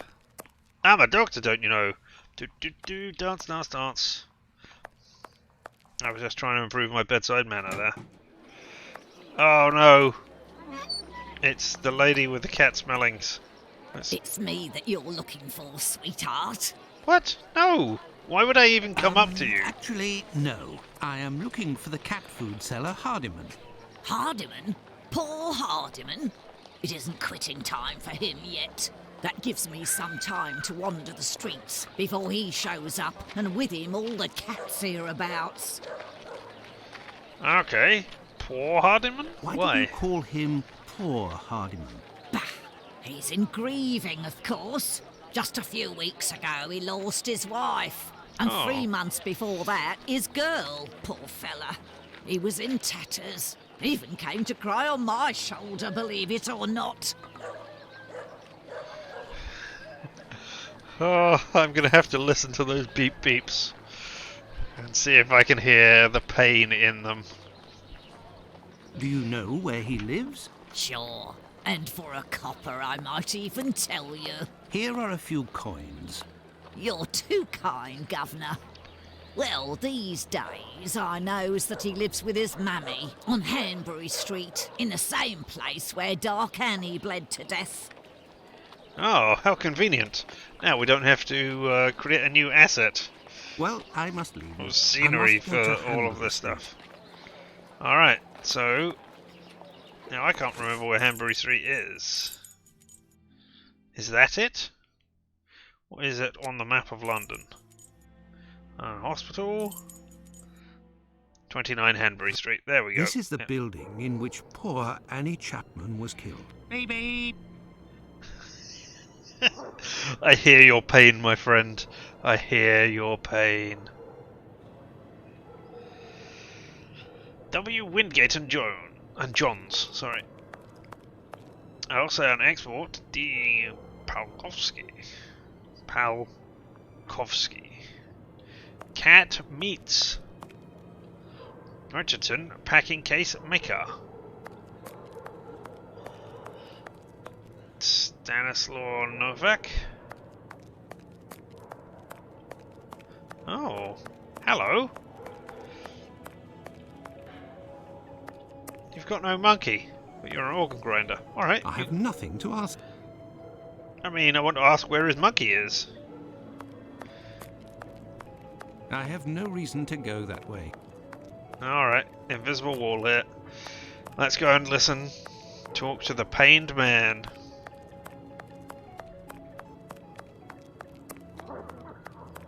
Hello. Gas. without heat, smoke, or smell. Oh, it's an advert for... Oh, I don't know what that's for. Handy knife cleaner. Wow, that looks so huge. Not sure how handy it is. Improvements in shirts. Well, I think we've got as far as shirt technology will allow us. Hardiman's cat meats. Or cat's meat. Hello. Tell me all your troubles. All your troubles, my good man. Beep, beep. Beep, beep indeed. Hello, are you Mr. Hardiman? That's Beep, me. beep. He only communicates through beep beeps now. I am Dr. Watson. I have come to see you about Fletcher's shop. I would like to use it for an hour or two, if you have the keys and your rates are reasonable. Do you want to operate on someone in the butcher's? Not at all. One of my friends needs it to prepare pig's heads. Well, why not? Fletcher certainly wouldn't mind, but there's a problem. What's the problem? Is it that you keep saying beep beep? A problem? How so? This morning, the neighbour above broke his key in the door. The old boy must have already had a drink. So? Well, I tried my best to unjam it with Fletcher's spare key, which is pretty thin, and bam, that one broke too. Hard luck. But if you have the end of the broken key, perhaps it can be fixed. It must still be upstairs. I didn't pick it up. Fletcher has a key too, so I didn't think it was a problem. Fancy, if I just had another key with a simpler blade, I could copy it. I'm great at odd jobs. Fine, I will try to find all of that. Alright. Keys, more Well, see you keys, later then. and then key Goodbye, copying. Alright. Well...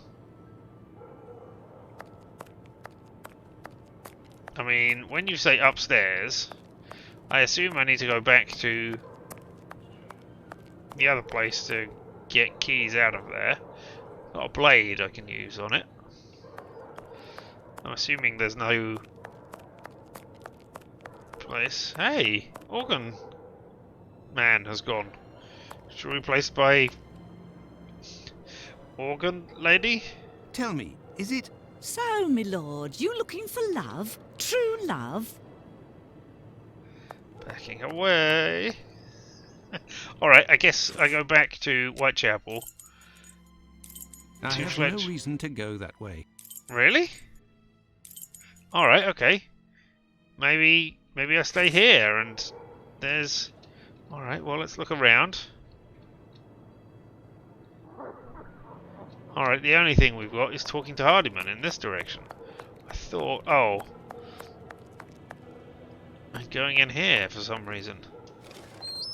Oh, this is the way... Okay. So then we're going to get the key from upstairs, are we? Ah. Oh, no. But what a... Ah, how dreadful. What are you talking about? That's all his cat meats. Where can I find a key with a simpler blade? On a worthless door, perhaps. Alright. Well, let's look at these things This then. bag contains butcher's equipment. Oh my goodness, how on earth would the butchery type person have those butchery type equipments? My goodness. Kebabs, the same as Hardiman's. So he prepares his meat here. But it's for cats. My word, these are innards. For cats. I mean, it doesn't look good that it happens just from a murder scene, but, you know. Alright, maybe we can break into a shed? This key was left inadvertently. Indeed, there is nothing terribly precious inside. But what a stench. I thought there was going to be a hole so that we could see through, but no. It's just... Yeah, it could be a hole from a distance, but not up close. Alright, well. I guess now we've got our key. So... Let's go back to Mr. Beep Beep. Oh, wait, I'm going the wrong direction. Beep Beep. Where is Simple Key? There we go. Have you found everything I need to remake the key? I think so. The key. There you go. I think you'll manage with all of this. I'm sure I will, sir. It won't take me long. Say, I think there's some of your business upstairs. Oh, you're right. I ain't had the time to sort it out. Sometimes I'm in such a hurry to prepare my meat that I forget to clean up. But why do it in the stairwell?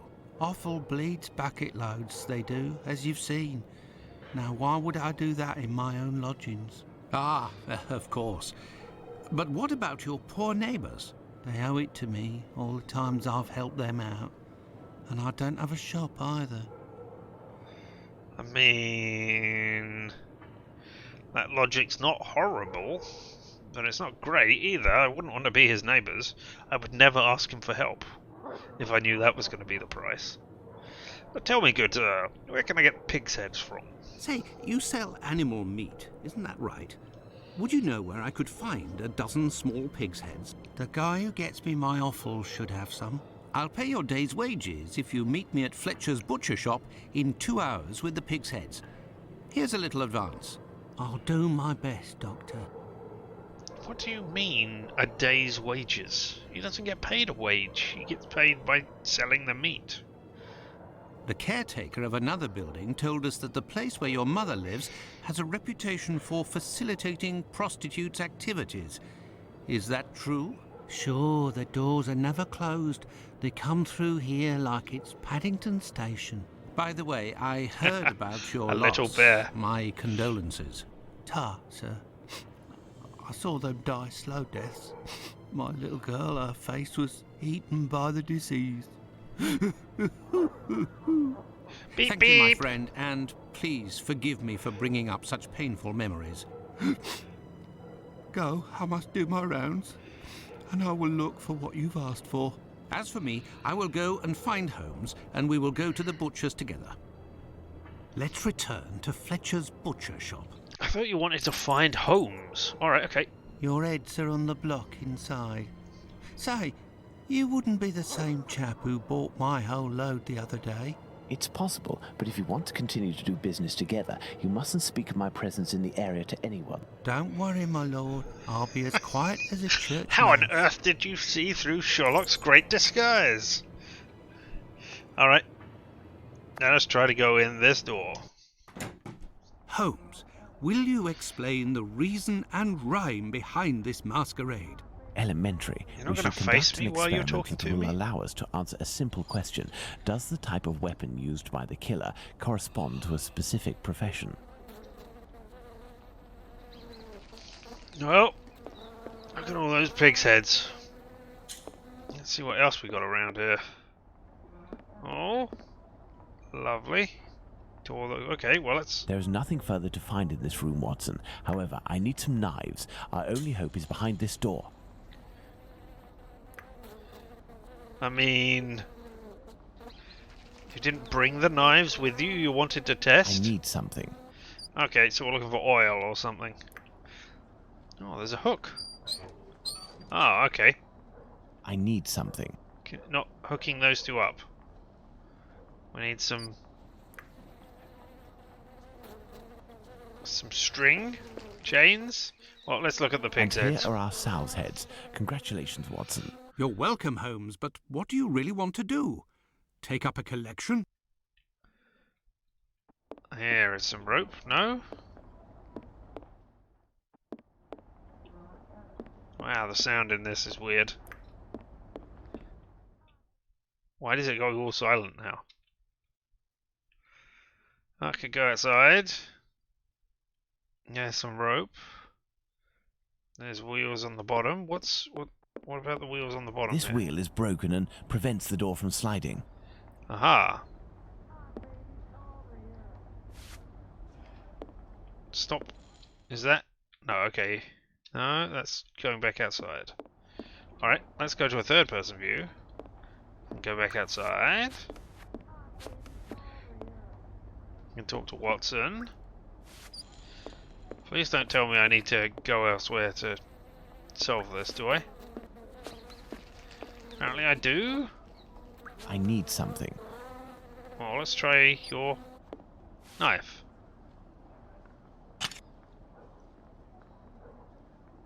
Oh, and now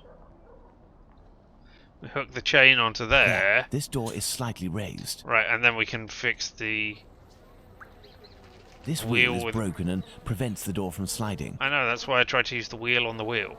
Alright then, let's use the knife on the wheel, and then the wheel on the wheel. Or the wheel on Dr. Watson's shoulder, as we seem to be doing. There we go. And now the door can open. Elementary.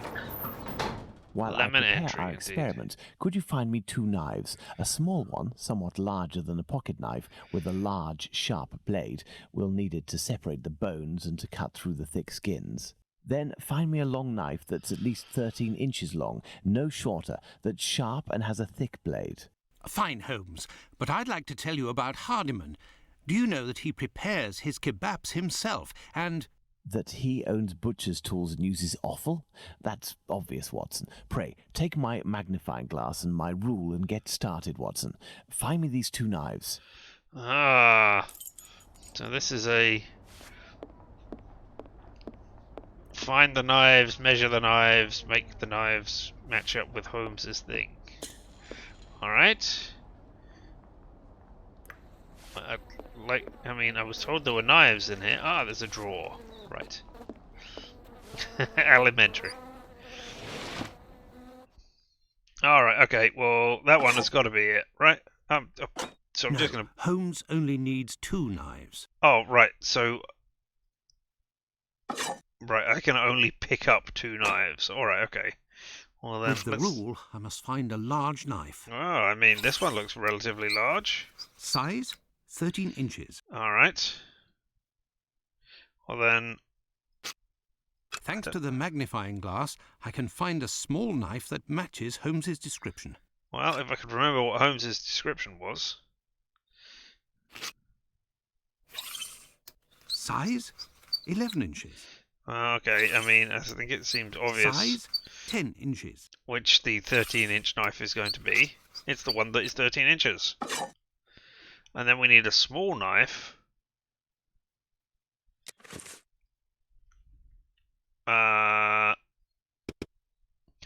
There we go. A small one, somewhat larger than a pocket knife, with a large sharp blade. We'll need to separate bones. Okay, so... This one, I guess?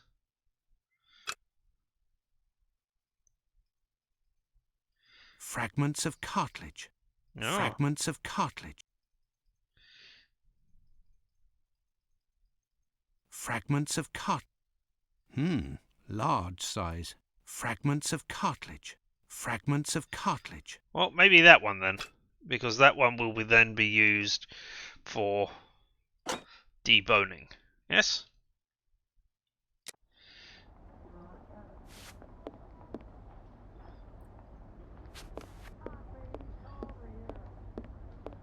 Hello, Holmes.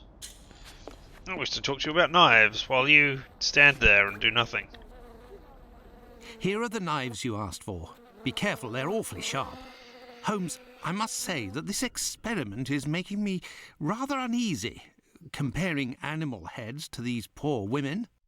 You're right, Watson, but this somewhat shocking experiment may help to end this massacre and save other victims. You can be sure of that. Look, these pigs' heads are still bloody, which will suit our experiment perfectly. I have a pocket knife and a scalpel with me. Huzzah! The heads are not quite dead yet. We have a similar array of weapons Or haven't as stopped those bleeding yet, I probably should used by say. the killer. We saw 3 types of throat wounds on the deceased attributed to this man.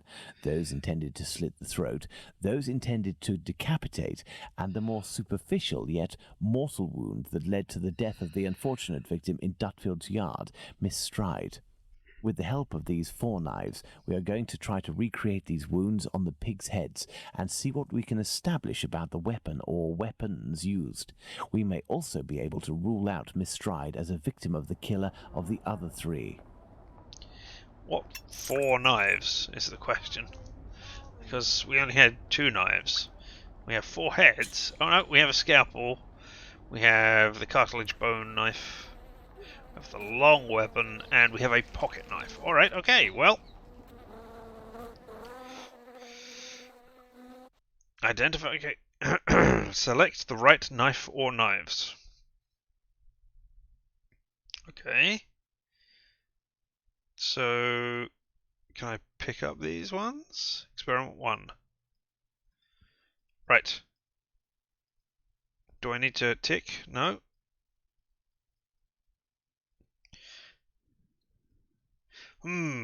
First problem is, how do I click on... Oh, right, I need to click on Let's experiment try to use these 1. weapons Right, on okay. this head to obtain a large deep wound to the throat, like those that were noted on 3 of the 4 victims. Alright, a large, deep one. Well, let's start with a long knife. That looks pretty good. Look, Watson, this knife easily penetrates the flesh. Yes. What about this one? No, that is too thin. The wound is too shallow. Yep.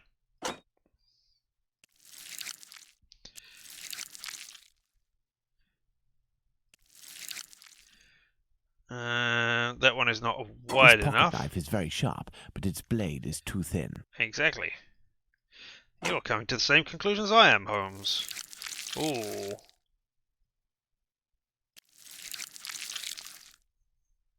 That one looks... No, I don't think that one's too... I don't think that one's done. It's not wide enough either. This little knife is very sharp and has a very wide blade. I think, however, it is that one. Alright. I think that's what I'm going to say. So, let's do experiment 2. Let's try to decapitate our victim with these tools, knowing that the killer didn't quite manage to do it. Oh. Which I think will probably be this one, then. Oh. Look, Watson, this little knife with a wide base can easily slice the vertebrae of our porcine friend. Yeah. No. The blade of this pocket knife is too thin to reach the vertebrae. Well, that is again too thin. With a scalpel, the wound is too shallow.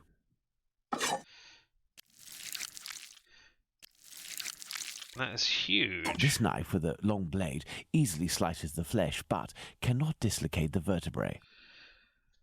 Oh, maybe I got it wrong.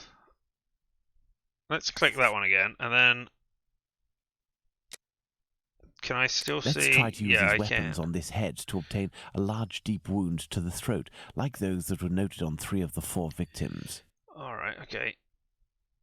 I'm more interested in the picture right now.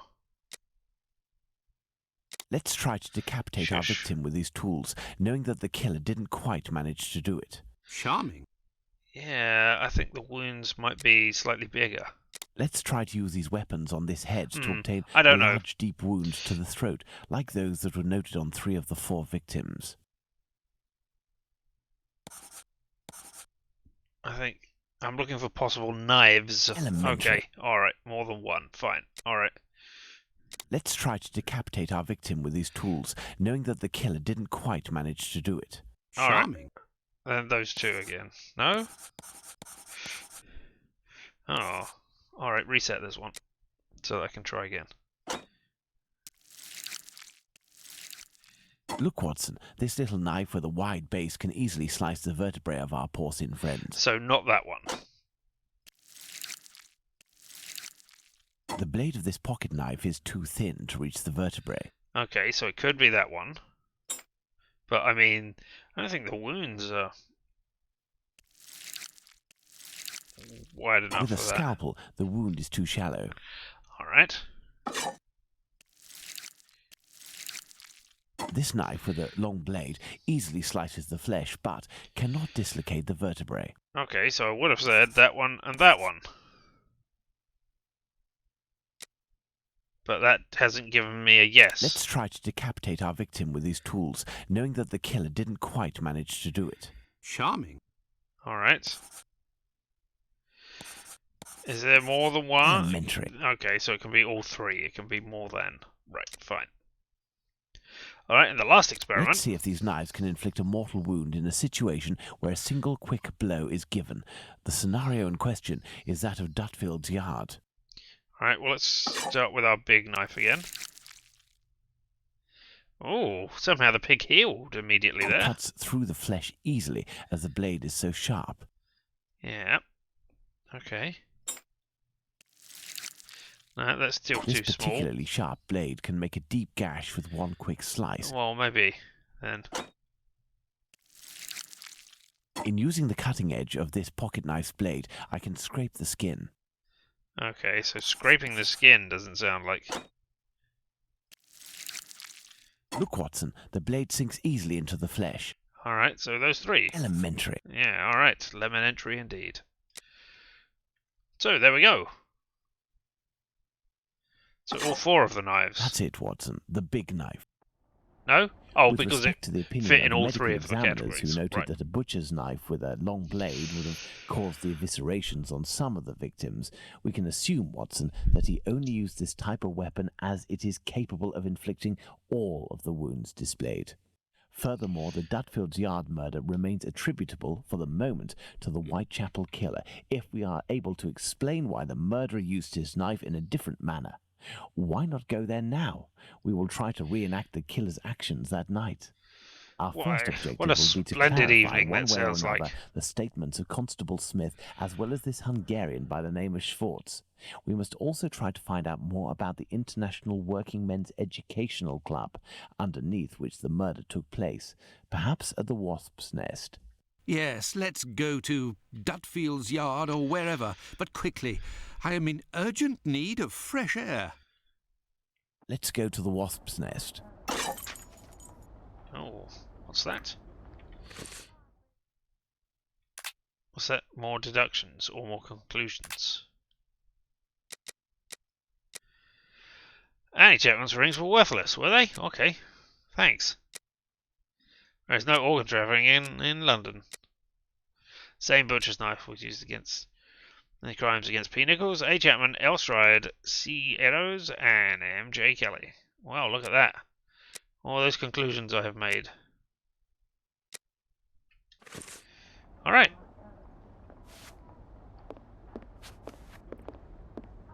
Oh, I could have fast travelled, because why not do that? To the Wasp Nest! Let us stride in urgently. Don't forget that Bluto may still be hiding here. I will try to find out more inside. You, Watson, must intercept the policeman on his rounds. Given the hour and a bit of luck, it will be Smith. Try to get some information from him. Understood, Holmes. Who will I control this time? Holmes or Watson? Holmes, to begin with. Oh, hey there, Mr. Bulling. I want to talk to you and roll you up. Hello.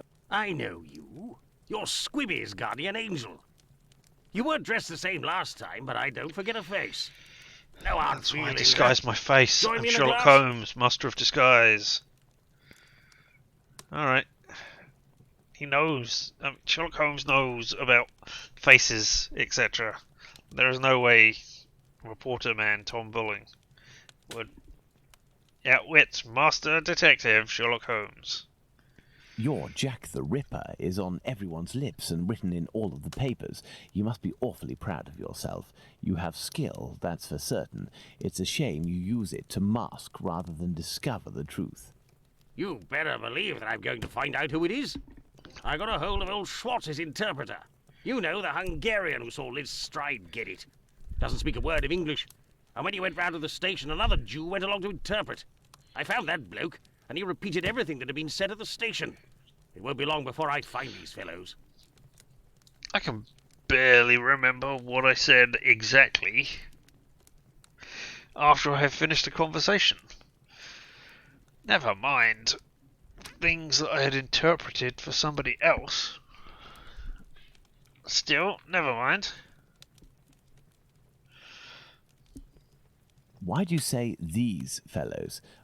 Were there several of them? Do you not read the papers, or what? Well, given the rubbish that you read sometimes, let me explain. Given the rubbish you At write 10:45 sometimes. AM, Schwartz goes down Berners Street towards Fairclough, on the side of the road where the Workers' Club is. A bit further from there, just near Dutfield Yard's wooden doors, a chap and a lady are arguing. The Star said that the bloke wanted to push the girl into Dutfield's yard, but the translator told me that Schwartz saw him pulling her towards the road. She doesn't want to follow. He grabs her by the shoulders and throws her to the ground. She falls. Bawls a bit, but not too loudly. Old Schwartz is scared, crosses to the other side, but continues in the same direction.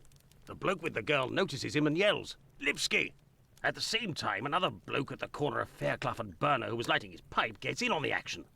He starts coming towards Schwartz in a menacing way, and Schwartz takes to his heels, doesn't see anything else. Once he finds out that a woman got herself killed, he went to testify and identified Long Liz Stride as the woman he saw getting thrown about. So there were definitely two blokes, mate. But why am I telling you all this? In vino veritas. All right. Goodbye. I'll take my leave then, Mr. Bully. Wine. That's right. Till next time. All right. Thanks for telling me that. Do you have anything interesting to tell me? If you're looking for some company, Gov, you've come to the wrong place. Me, I'm just here to pour. I don't care who you is, I knows nothing, and I don't care neither. All right, I think that's a resounding no. What about you, my good sir? A draft, my good man.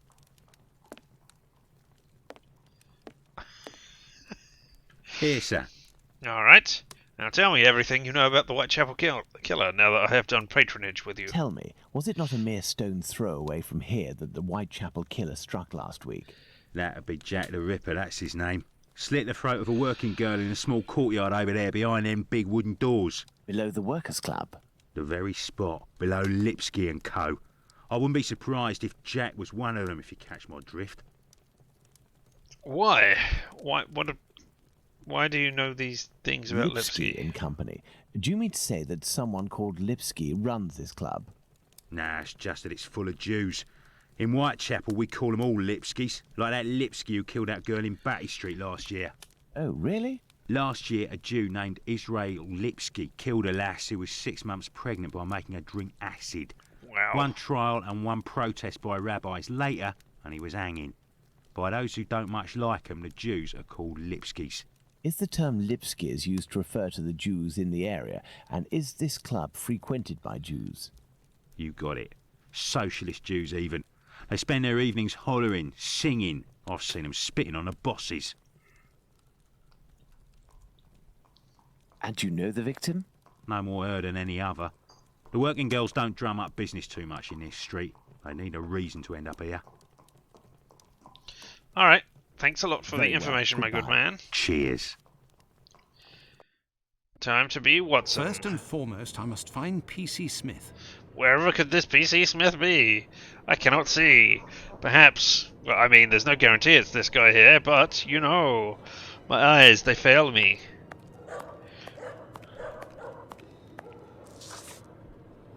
Good evening, Constable. Good evening, sir. I am Dr. Watson. Would you happen to be P.C. Smith, the man who patrols this beat? That's me. And you work with the famous Sherlock Holmes, don't you? What can I do for you? Well, first of all, you can comment on the fact that I walked to a spot and then, on my heels, rotated around in a manner that is most unbecoming of a human. That's not quite right, but, you know, it is not how a normal human operates, but still. Tell me of the time of your death. I wish to know. I believe you were on duty the night when the murder took place here. You would certainly be able to confirm a few details, such as the time of death that the medical examiner gave. It's just that I wasn't there when the body was discovered. I don't think I can help you. Oh. Oh, disappointing. Can you tell me, are you the victim? But I was told that you had seen the victim that very night. Indeed. But it was before the murder. I saw her, not far from here. She was talking to a man. It was around 12:30 or 12:35 a.m. A man, you say? Tell me, what is a man? Is it a miserable pile of secrets? What did this man look like? I only saw him from behind, really. He was wearing a short black outfit, a small felt hat like a cap in a dark colour, and a white collar. He seemed to be a respectable type. He was carrying a packet in his hand wrapped in newspaper, about 18 inches long and about 6 inches wide.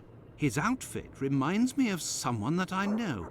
Was he a large man, on the older side? I don't think so, no.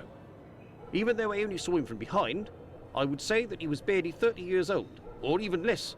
Say 28, or even less. 26 years old, and 5 foot 8 inches tall at the very most. He had a small dark brown moustache and an olive complexion, I would say, but once again, I only caught a brief glimpse of his face in three-quarter profile. And yet somehow you can say he was 28 or 26 years old. I have horrible difficulties estimating people's ages from, whole people. Ah, you have kind of grey hair, so you could be any age that is not in your 20s. Unless, of course, you are prematurely going grey, which could happen. So, I guess I don't know how old you are in the slightest. That's an example of me trying to estimate people's ages. Yeah. Alright, well, who else saw this man? Did anybody else see this man, or are you making it up? Nobody else saw this man? I discussed this previously with Mr. Eagle, the president of the Workers' Club. That night he returned around 12:40 a.m. to the club. He used the passage through Dutfield's yard to get into the club because the main door was locked. He can attest that he didn't see anyone else in the passage at that time, but wasn't really paying attention to who else might have been in Burner Street itself. He was listening to the song coming from the club. In short, no one else saw him. Well, thank you for having satisfied my curiosity, my friend. A fine evening to you, Doctor.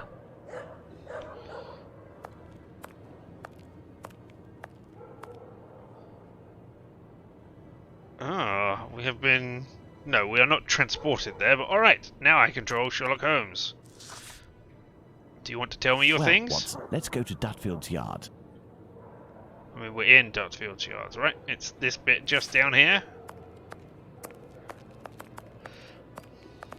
Right, this one here? Burner Street. Is that not Dutfield Yard? Dutfield's yard. Yeah, there we go. Thanks. Can I get in there? Ah. Yes, of course. The crime scene is open for anybody to come and have a look at now. Alright. Your interrogation of P.C. Smith has proven to be very shrewd and of great interest. Thanks to the information I've managed to gather and that you were able to read in my notes in Baker Street, Watson, we can recreate what happened that fateful night at this location, Dutfield's Yards to be precise, the site of Liz Stride's murder. That is... Alright, okay. Midnight, the club meeting ends. Alright, we can do that at midnight. Midnight, the Socialist Club meeting ends. The members, mainly Jewish men, gradually begin to leave the club in little groups or alone. Alright, here we go. 12:20, the American goes out for air, so no one is on the street. Alright, we can do that. 12:20 a.m., the American leaves the Socialists Club for some fresh air. The street is deserted. Alright, P.C. Smith sees Liz Stride speaking to a man with a packet. Not a man with a packet. 12:30 to 12:35 a.m., Smith notices Liz Stride talking to the man with the package. I was just going to make the same comment there. Look at this amazing work that is being done here on this puzzle. However does it work? 12:40 a.m., Eagle, the president of the club, enters the Workers' Club via the passageway through Dutfield's yard. I mean... He passed through Dutfield's yard. If Liz Stride had already been killed, he would have had to walk over her. The murder, therefore, had not yet happened. I mean, this is possibly difficult if you don't know when midnight is, if you don't know that midnight is 00, and also if you don't understand that 12:40 is also the same as 0:40. You know, you might struggle somewhat there. But aside from that, 43 you say? Well, I can do a 43. 12:43 a.m., Israel Swartz passes by Dutfield's yard and witnesses the attack on Liz Stride. Somebody shouts out for Lipsky! 12:44 a.m. Schwartz crosses to the other side of the road. The attacker sees him and yells, Lipsky. The attacker must have shouted to his accomplice at the end of the road, Lipsky, indicating at Schwartz using his head in an attempt to scare off this undesirable. Alright, and now we have 12:45. 12:45 a.m. Schwartz runs away, followed for a short distance by this man. Look at all of this wasted time over here. You could have spread it out a bit. I mean, and then not be so crowded at the beginning. But at least now we get to play with a little horsey. Nay! Galloping, galloping, galloping, galloping. Alright, there we go. I am sure that is exactly what Sherlock Holmes would have done if he had a little horsey and a timeline. 1 a.m. Mr. Diemschutz wants to enter with his cars, but the pony refuses. We know that the murder took place between 12:45 and 1 a.m. Mr. Diemschutz, therefore, must have disturbed the killer. Let's place Liz Stride's murder on the timeline, Watson. Is it that? Okay, the murder of Liz Stride. It goes. I think it goes over here. No? I think the horse did it.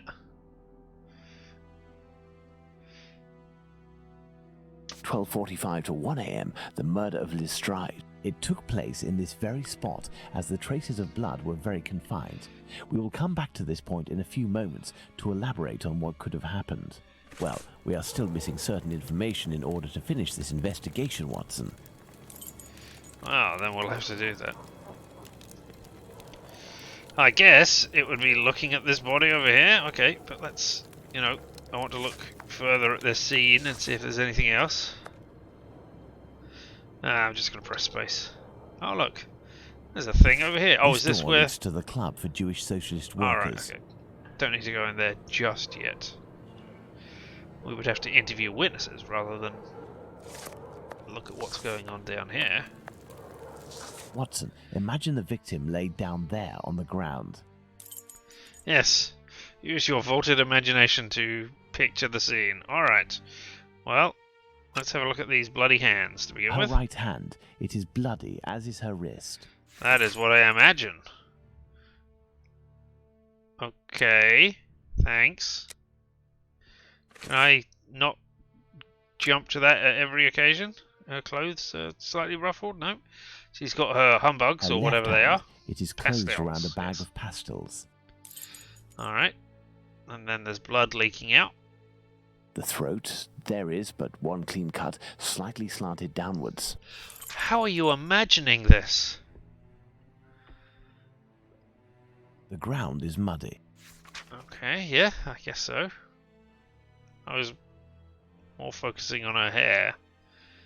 It looks undisturbed as well then. The top is all bloody as well. Oh. Can I turn you over or anything? No. I mean, I know I'm imagining it, but hey. Anything else to tell me about the bloody ground? No? No. He said, looking at those things.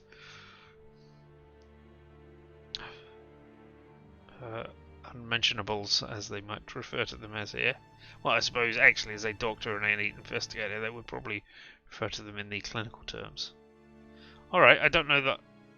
I mean, her right hand, it is bloody, as is her wrist. Yeah, I get that. Is that everything? Nope. Right. No, there is still more to find out there, because it has not turned green. Alright. So what am I missing?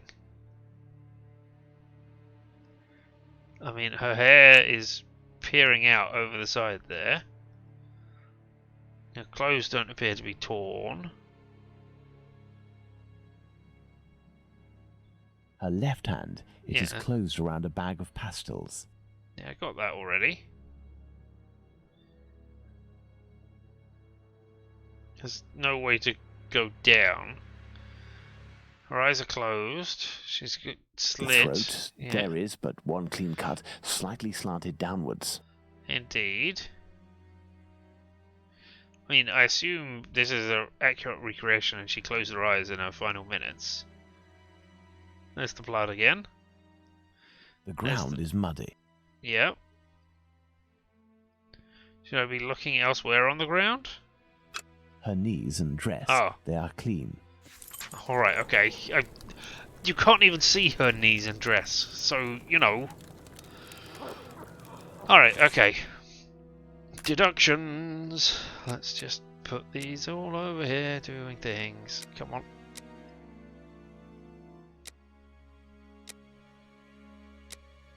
Alright.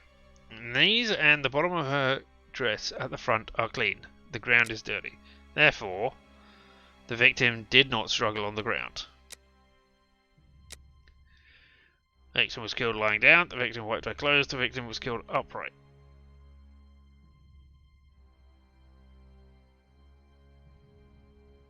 I think the victim was killed lying down again, but I'm not certain on that one. This rider had her back to the killer. No. This rider and murderer were lying down at the moment of the mortal blow. This rider and murderer was standing. I think lying down. Nope.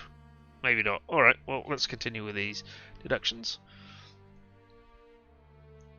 The wound on the neck is clean, starting from the right and slightly oblique and descending. So starting from the right... No, wait, it started from the left. Right? It was on the left and went to the right, descending.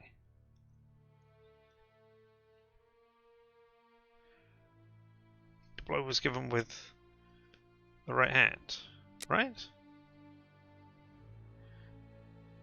Oh, are we talking about when we're looking at it or on her side? Yeah, exactly, who's left? Alright, there is only one wound, it proved to be mortal. The victim had her neck wrung, there was there was one wound and it proved to be mortal. The murderer struck the blow from below. The murderer struck the blow from above. The murderer struck the blow from the same height.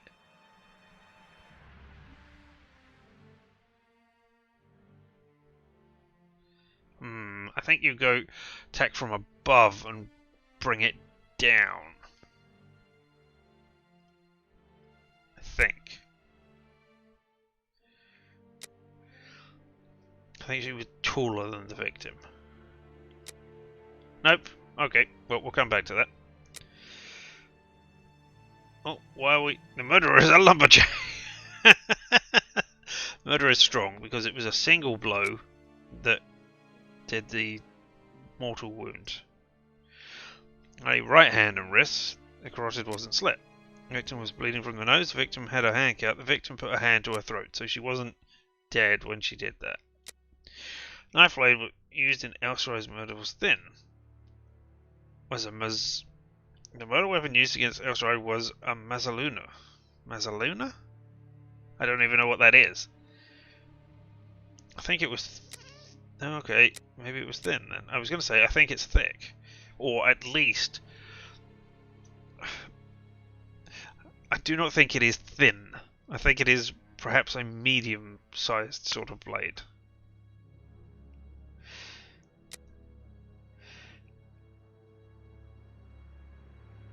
Alright, I think it's a strong man. But I don't know how I can possibly come to that conclusion. It could be a strong woman. But I mean, they were seen arguing with a man. But it could be a woman who was dressed up as a man, or any number of things. But alright, we'll come to the conclusion that it is a strong man. And again... Alright, right-handed. Okay, so the victim didn't struggle on the ground. I think that one is correct. I don't think the victim was careful. The victim did not wipe her clothes. I don't think you were killed upright. I think you were killed while lying down, because that is the only place where the blood was. There was none on the wall. Unless, hold on, let's close that. No, there's nothing which appears on the wall there, which seems to lead to it being an interactable thing to go, my word, Holmes, there's blood on this wall. She was not killed lying down. She was killed upright. But there's no blood anywhere hinting at that. Alright. Let's try and a murder line down the moment of the mortal blow. Apparently not. We're standing at the time of the mortal blow.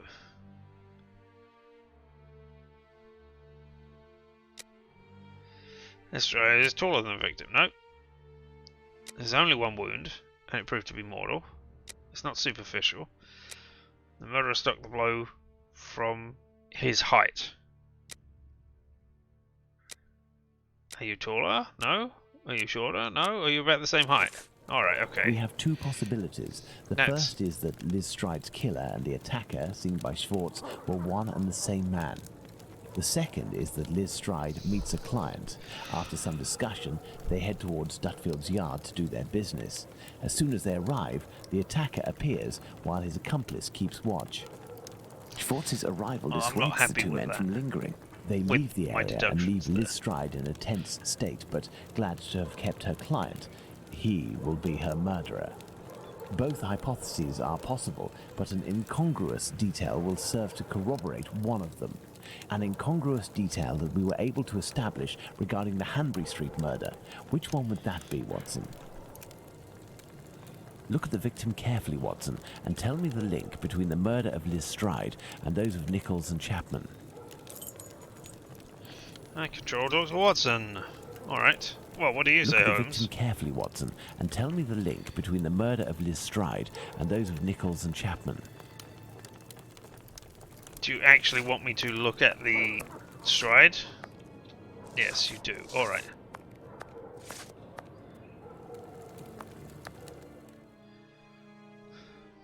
I'm wondering if it is your hair. Did they all have the same colour hair? No. No, that's not it. Is it the knife wound? No, that's not it. No, that's not it. No, that's not it. The bag of pastels, Holmes. A bag of pastels, indeed, Watson. If this woman had to defend herself against an attacker, why would she have held onto this bag in her hand? It didn't fall because this woman's hand tensed at the moment when she fell to the ground. Therefore, Watson, we know the killer distracted his victim's attention by making them take something out of their pockets. Why didn't he slit her throat like the others? He must have feared a struggle with this strong-willed woman. Why didn't he eviscerate her? Because Louis Diemschutz arrived.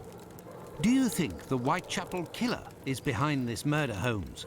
Yes, and now this murder has been linked to its rightful perpetrator, it will take on deeper meaning when we have examined the facts from that night. Let's go to Mitre Square, where Catherine Eddowes was killed. And make haste, Watson, as we have another murder to commit in 40 minutes. That was the perfect opportunity to say indubitably. It took us a mere 20 minutes to get here. If the killer left Dutfield's yard around 1 o'clock, as we assume, he would have arrived here at around 1:20 a.m. We know that Catherine Eddowes' body was discovered at 1:44 a.m. Catherine was released from prison around 1 o'clock, but we have no information as to what she could have been doing until her death. This place has 3 possible ways out. Let's see where they lead. As a precaution, I brought an old map of the area with me. It will help us get our bearings. Really? Let's hurry, Holmes. This neighbourhood makes me ill at ease. Ah, and here's the map. Okay. And I can see the 3 exits we've got there. We've got a smaller one off here on our left. A very large one here down. And then another slightly small... slightly bigger than the one on the left on the right, but still smallish. Alright. Oh, and there's a synagogue there behind it. And the Imperial Club. But you say you don't want to be left here for long. Well, that's a shame, isn't it then, Dr. Watson? As I am going to save the game here. And you're going to be stuck here until Sunday, when we will pick this game up for Point and Click Sunday. Well, we will be doing another game tomorrow, same time, same place. I am uncertain what it is right now. I might want to do another sort of filler game before we pick back up with Deus Ex, because we are going to pick up with that and continue it on as a series, despite my horrible thing that I did that was, not great for the viewing of stuff and things. But yes, Sunday, as you say, or Sunday, bloody Sunday. Although that's co-opting a horrible massacre that happened for another thing, which we won't be trading on that. Anyway, as I say, tomorrow, new game, uncertain which one it will be.